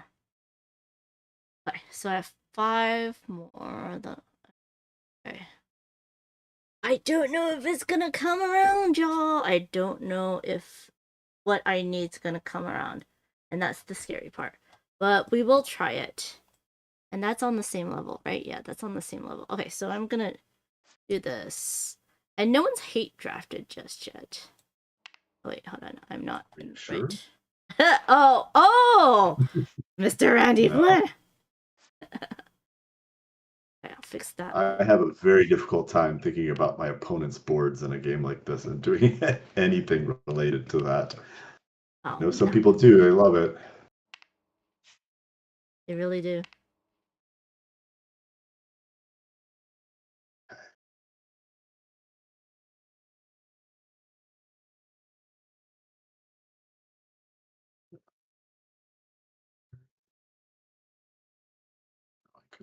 I could not raise that. Do that. Another nature token though. Let's see. Let's just again do kind of safe move. Dang it, Randy! Here. Or yeah, that's the way it needs to go. And then we'll put this here. It's the other one. We can more flexibility. Okay. How many? Oh, you have 1. Oh my gosh. Okay. Yep. And you have 4 animals on level 3s. I'm so behind. And you didn't give me a lake back. Randy! I needed that tile. Blame their randomization algorithm. Sure. I need... I will tell you that in an unusual twist, Joseph can testify that I often don't score very well on the environment cards. They're like, and yet I think I'm doing pretty well on those. You are doing really well. You're trying to drum up some, people to feel bad for you, but you're doing too well to do that. So, yeah. Who to you? Okay. Where is that? Not gonna work. Wait, I need a thing that does a thing. That doesn't work. I need an eagle. I only have, 4, 5, 6, 7, 8, 9, 10, 11, 12, 13, 16. I have 4 turns left. Do I do it now or do I do it later? Has to be eagle. Okay. That one has to... oh, can I... Oh.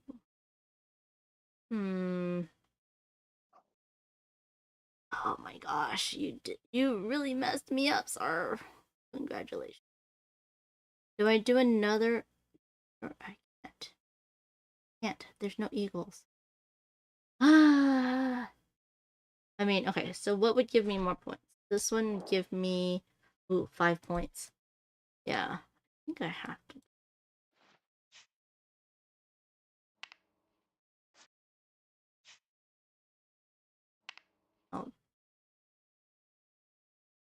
this in to get my Pika army even stronger and get it right back.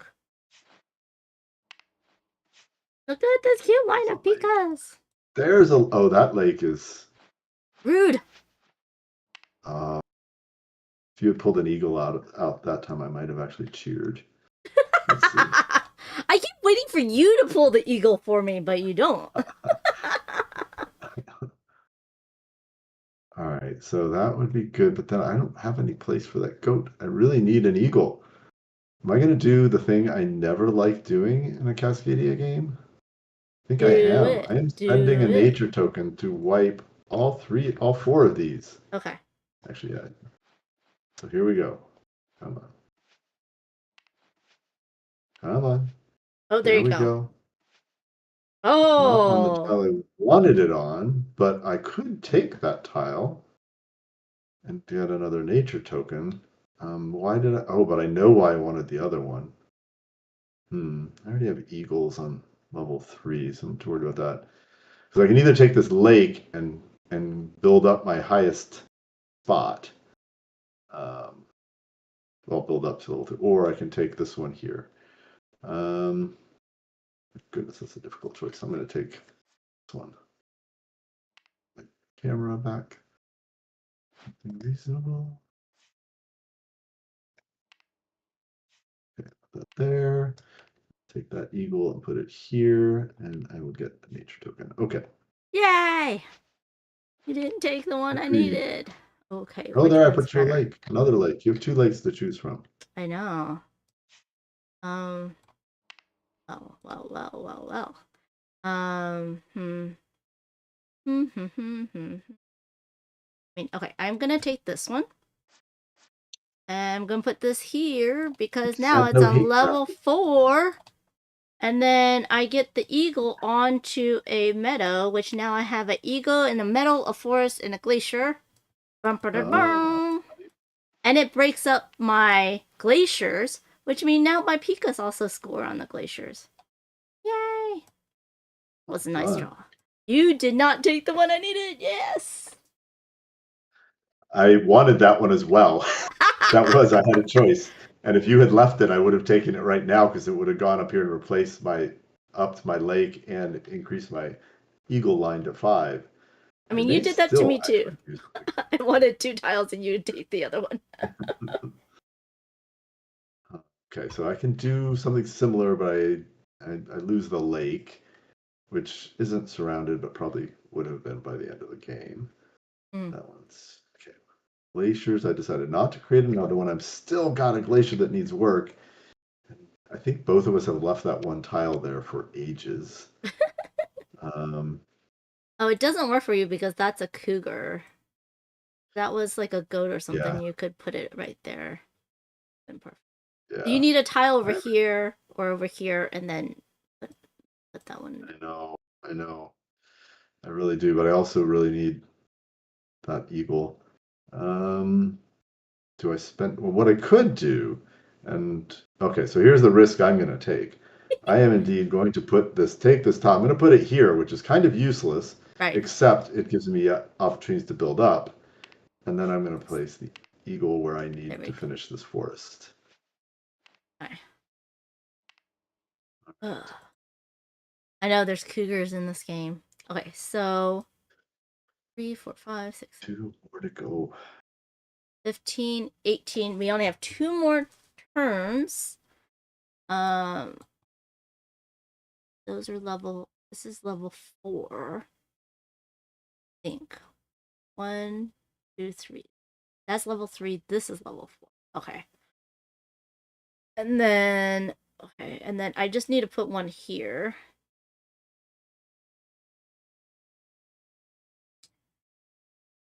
Is there any way to improve my Pika army? I might be able to.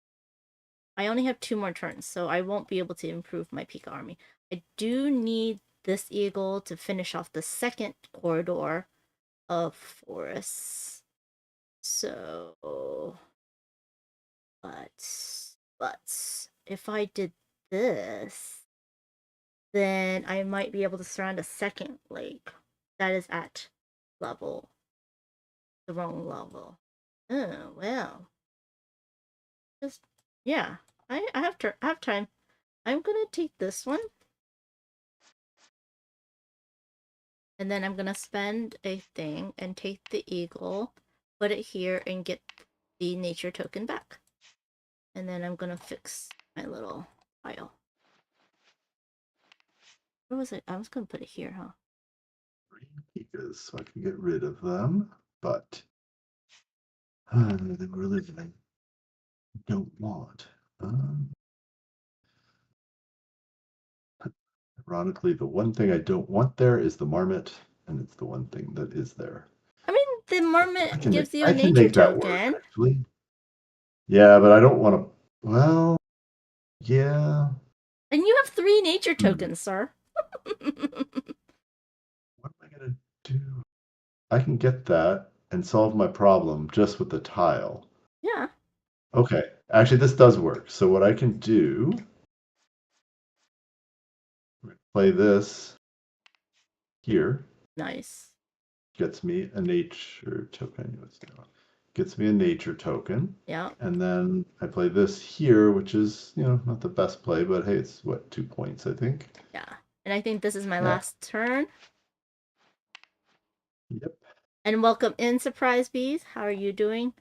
Oh, I didn't realize this is this on, what the hell? Oh, I put that in the wrong place. I can't put it there. That was illegal because that's on 2 different levels. I have to put it there. Yeah. Okay. I think it just didn't land right. No, it's on 2 different levels. Oh. My lake was on a 2nd level, so Oh, you tried to put, okay. Yeah, which is why I didn't land for properly, which makes sense. I am. And now you surrounded that other lake, so that's actually Yeah. a good play. Now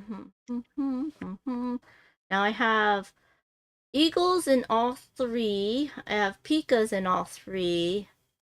I won't be able to get. It's my last turn, so I'm gonna miscount. Okay, if I can get a cougar in a glacier, which I will not be able to do. I would have had all 3 there, and that was for this objective. I have the most pikas, so I could just get 1 more point for pikas. Let's see, level 3 in the corridor. I do have a level 3 in this corridor, in that corridor. I don't have. Oh, I do have a level 3 in this corridor. Not in this one, but I don't think I can do that one because there's no glacier, so that won't help me. I've already finished 2 forest corridors. I have my long pika chain. For that. There is 3 pikas. I could get rid of a pika, or I can get another one. It does go up to 5. I have 2 glaciers. Let's see. I could just do another pika. The 5th one's worth 5 points, so. Yeah. I mean, going up doesn't really help. So I can do this one, or I could get rid of all the pikas, which doesn't help. Let's see. This is from 1 to 2 is only 3 points. Yeah, 5th one is probably better for me. Yeah, I think I'm just gonna do it. It's more fun. Let's go ahead and... I'm not gonna hate draft. I'm not gonna look. Usually on the last turn, I'll look and hate draft. Just to be honest with y'all. Just to be completely honest with y'all, it's what I would do. But I'm gonna take this one. Just because it matches my forest and another little forest right here. Oops. Yeah, it's always fun playing that last tile where that one part doesn't matter. Like I do that in Cascadia. I'm like, I'll play it here because if there were more turns, this would give me something to do. I shouldn't take that one because then I have to use a wildlife token. So I'm gonna take this one and save the wildlife token for a point that I can get. Let's see if I can go ahead. This is okay. Turn. This way. Hold on. There we go. You have to look at it a certain way for Tabletopia to work properly. And then I'll have a Pika army. Pika. You may not have hate drafted, but you did actually take the tile I probably wanted. So sorry. No worries. The one that came up isn't bad, but I kind of liked that one. Let's see. I have built up quite a bit, so I don't have a lot of options for where to put things. But I am in the same boat where I can get my 5th eagle, not Pika, and that is available to me if I spend a nature token. There's not really much else for me to do. My 2 forests are full. All my glaciers are scoring. Obviously, 1 turn I can't get another one with 2 wildlife anyway. It's easy enough to plop down something on a meadow, but that's just going to be 2 points. So yeah, I think that's the thing to do. So we'll take this one. That will go here. Well, if you do it the other way, it surrounds it and it's 4 points. If you put it on top, it's 3 points.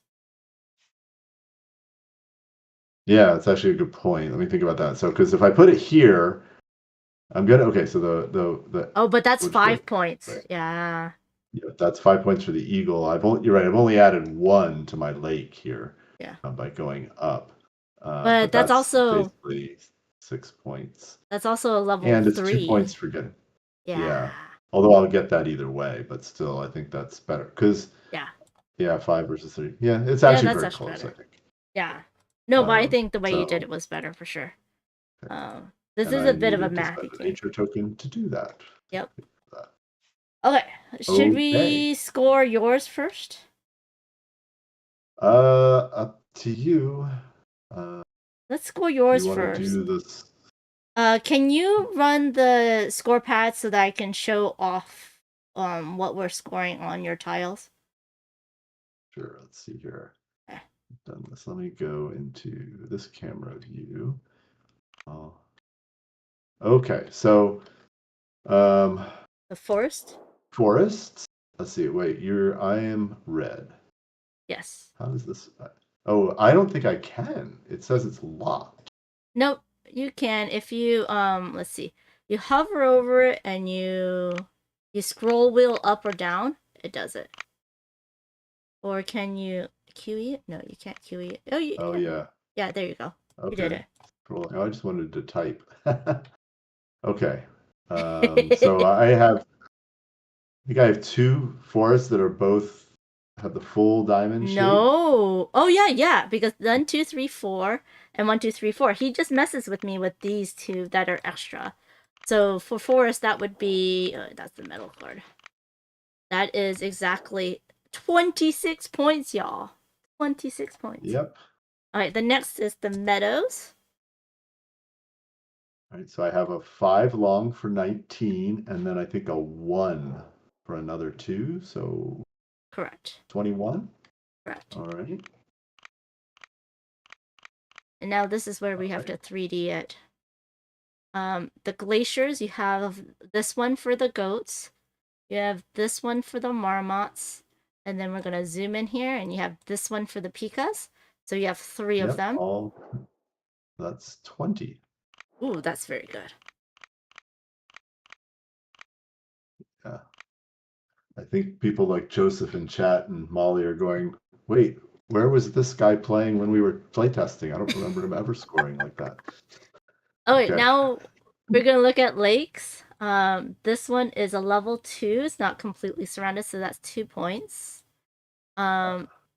This one's a level 2, but it's completely surrounded, so that's 4 points, so that's 6. And then this one's a level 3, not surrounded, so that's 3, so that's 9 points for lakes. All right. And then... Yeah, kind of wanted to get that one in the middle up again, but didn't really get the opportunity. Ashwin, why do you feel unseen? Oh my gosh. Because I didn't mention him when I said the people looking at me. I just glanced over. Didn't see his bright green text there, Board Game Gee. And Molly says, I didn't think that, but now that you mention it.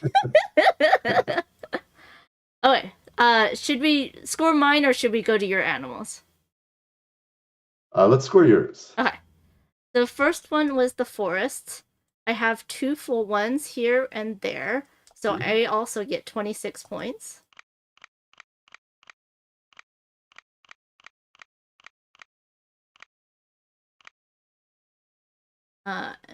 Oh, that's just the thing. Okay. Next one is meadows, and you know I have my you have my Pika army, which is 5 here.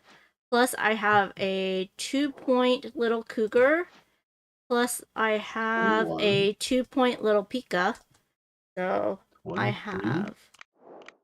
have 23. Yep, 23. And then the glaciers, I only have 2. I have my little Pika right here and my eagle right here. So that's 12. That's 12. So right now, oh wait, we gotta do the lakes too. Lakes. Okay, so you're better on lakes. This is level 4, and it's surrounded, so that's 8 points. Oh my goodness. This is a level 2 surrounded, so that's 4. That's 12, and then 1 more point, so I have 13 points.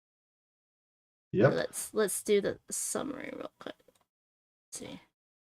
Are you doing your own? Wait, that's 30, 40, 50. Yeah, you can do yours. 67. Yeah, okay. 76. 48, 58, 68, 74. Is there any way to type this? Oh no. Oh, you're just. That's what I was trying to do earlier. I did. Oh, I'm doing. Yeah, that's right. Oh wait, did I do? Amanda, I did this backwards. What do you mean? I put your score in the red and mine in the blue. Let's pause. Just let me fix it. Okay. This is easy to fix. 23 to 21. This goes to 12, while the other one goes to 20.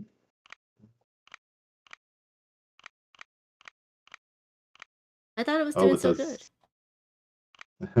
And then the lakes theirs goes to 13, while mine goes down to 9. Yeah. I think that means that you're 76. And then you are 49, 59, 61, 71, 74. Oh, very close. So we are close, yeah. Okay. Very close. Now we're looking at only each animal that has a 3 or higher. You don't have a cougar that's 3 or higher. Both of your cougars are level 1. I have a cougar at... Nope, both of my cougars are at level 1 as well. So neither of us is the highest. I guess we're both highest, so we get 1 point each, right? Well, so do we both have the same number of cougars on level 1? Yes, we both have 2 cougars on level 1. So we both get 1 point each. So...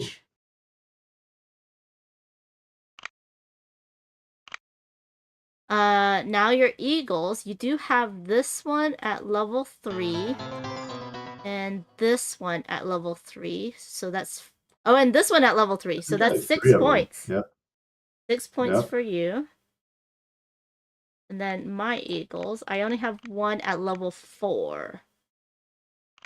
So I only get 2 points, but I also get the 2-point bonus. The 2-point bonus, yep. All right. Yeah, that's correct. Okay. So now we have the marmots. You have a level 2 marmot, and I only have level 1s. So you get the 2-point bonus. Hello, Dutch Yoda. Oh, thank you so much for rating. We are at scoring. You're just in time to see if Randy beat me or not at Cascadia Alpine Lakes. Okay. And then, so that was the marmots, right? And then we have the goats. Yep. You have, this one's at level 3. You have 1 level 3 goat, so that's 2 points. And then, do I have any level 3 goats? I only have level 2 goats. So you win that. You get an additional 2 points. 2 as well. Okay. And then it's Pika time. You have 1 at level 3, so that's 2 points. Let's see if how many I have. Sorry, y'all. 9. There we go. I have also 1 at level 3 for 2 points. So we split the bonus. Wait, no, I have 2. Lowland I have 2 level 3s. So I win that. You do. So I have 4 plus You get 2. 4. Where did I put? All right, let's see. So let's see. Amanda has 5 plus 6. You have 11. And I have 7, 9, 11, 13, 15. Oh no! I think. We still have these though up here. Okay, and then leftover nature tokens. We both have 3.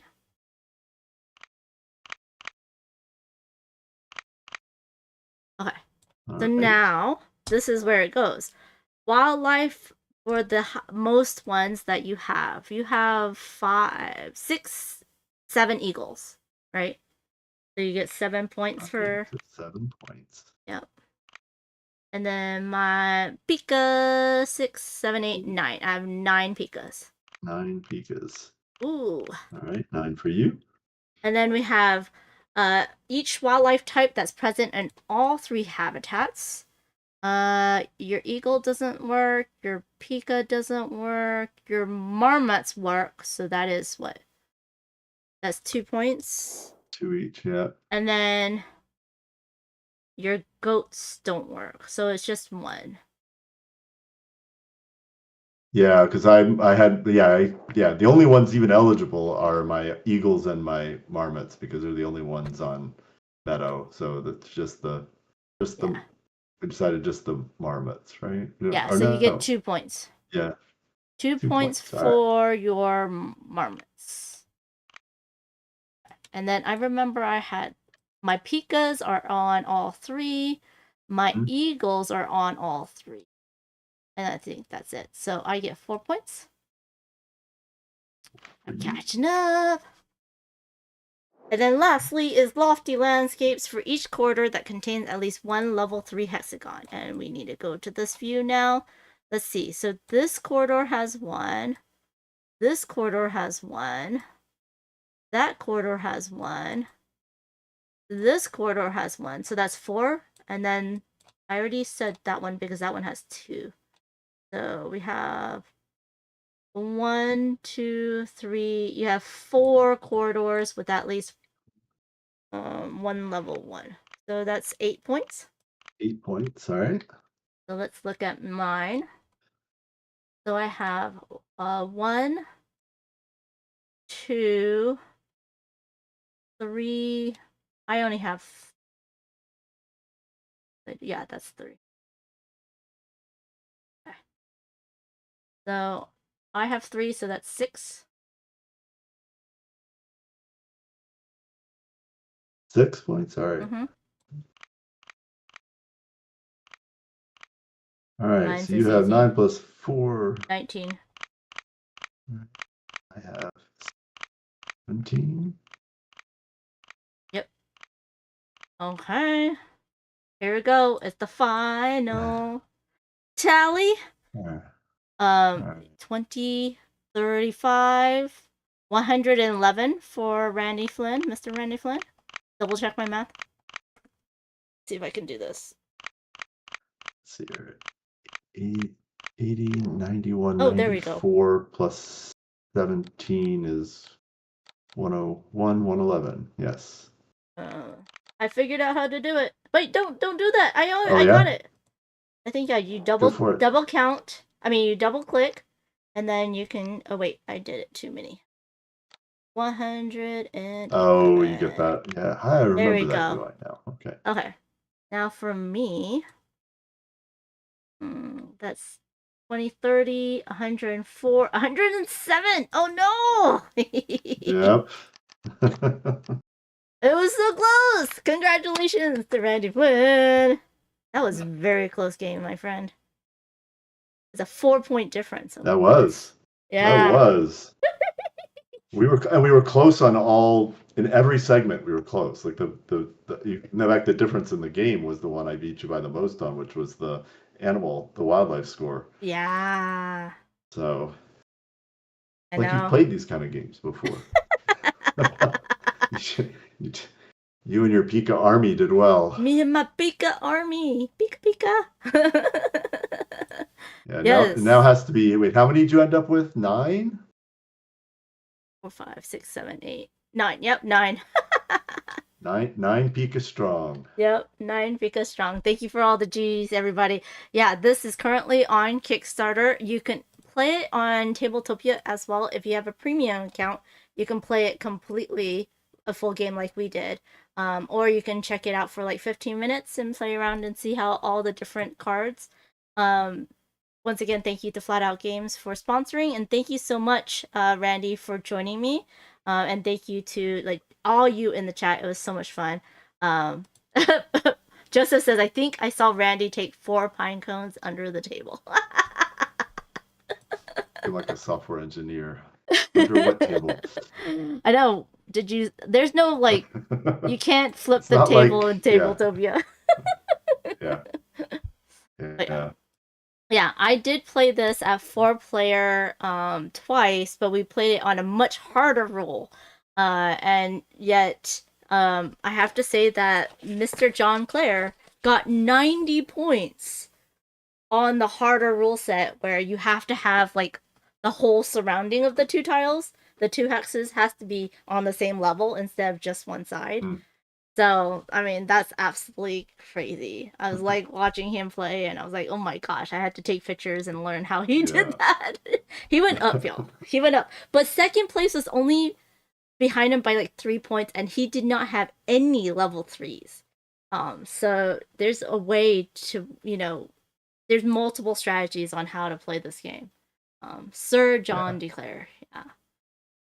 Thank you, everybody. Yeah, so please go check out this game. Currently on Kickstarter, like Molly said. If you don't want to support Kickstarter, you can go ahead and when after the Kickstarter ends, it will go to late pledge directly on GameFound, so you can do that as well. Let's go ahead and get this to 150 right before they head off to Essen in a couple of days. Let's send them off, on a high note. And if you're at Essen, please go check out the booth. I'm sure they're going to be near AEG.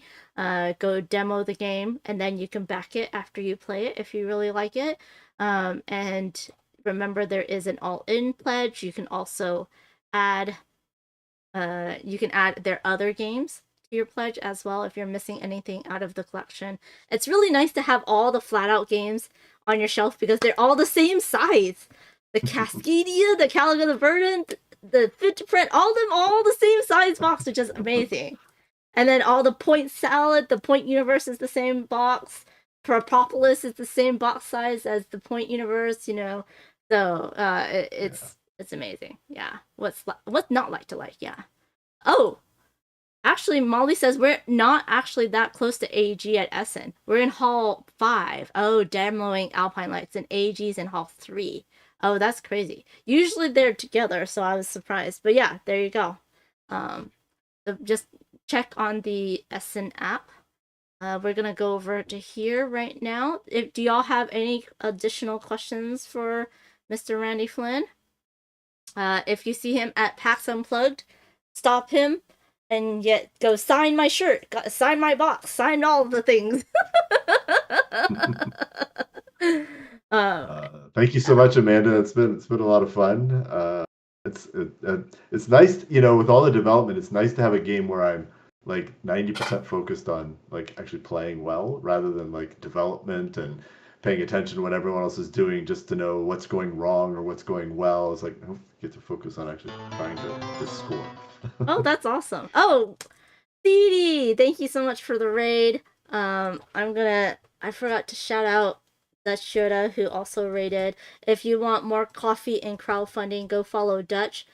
He did give Cascadia Alpine Lakes his Kickstarter of the week, or his crowdfunding of the week. And then I'm going to shout out CD, who's also an awesome streamer and plays a lot of games. Cosmic B, Randy won. Yeah, Randy won by 4 points. So I apologize, y'all. CD, you are here just in time for the raid into the next person. But before we leave, Randy, where can people find you on the interwebs? My main social media presence is on Blue Sky. And I am also on Instagram as I have been for a long time. So both of those are pretty well board game related. anyway. So no website of my own. I just use those. And what con are you going to next? I am going to PAX Unplugged. My last convention of the year. Already had so much time off and traveling, so I just had time for one. Chose PAX Unplugged because it's my favorite full service convention. I really enjoy PAX Unplugged a lot, and I love Philadelphia. I grew up about 30-40 minutes south of there, and actually still have some friends in the area. So looking forward to that. That's awesome. And then for me on Friday, Phantom Meeple's joining me. We're going to play White Castle Duel, and then it's going to be a double severe feature, just like it was a double Flatout feature, where I'm going to do a from start to finish of Phoenix New Horizon, and then I'll be off for 2 weeks because I'm also heading to Essen, and then I'll be heading to Japan afterwards. So that's going to be me. I will also be at PAX Unplugged. I will be at the Flatout booth helping out there. So if you're at PAX Unplugged, please stop by, say hi to all of us, and hopefully Randy will be there at the same time. Maybe not. You'll have to just find him. I mean, are you going to re-dye your hair? Because usually, like, your bright blue hair is, like, what I look for. Yeah, I have a hair appointment now and then, and tentatively scheduled to figure out the coloring. So you might change the color. I cut it a good bit shorter recently, so not as much space for color. But yeah, I figure out the color differently every time. So I've done purple, I've done blue, I've even done green. Although usually if it's green, it's because it's faded from something. But we'll see how it goes. That's fun. That's so fun. Let's see. Who are we gonna raid into? CD's already. Let's raid into. Should we raid into Cardboard Coast or Mei Chan's playing Pokemon, which I think matches with our Pika. Board Game Geek Ashwin says I had to cancel my hair appointment. Oh no, I need a hair appointment. Like, look how long this thing is. It's like way too long now. I need to cut it. But I always wait until winter to cut my hair like shoulder length because I don't need to put it up, but I keep it long in the summer so I can put it up into a ponytail. But anyways, that's a little TMI. We're going to raid into somebody. Let's go ahead. Do you have a preference?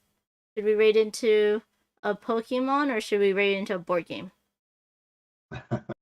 I'm more of a board game person myself. So okay, we're gonna raid into Cardboard Coast, who's playing Alien Frontiers. Cardboard. There we go.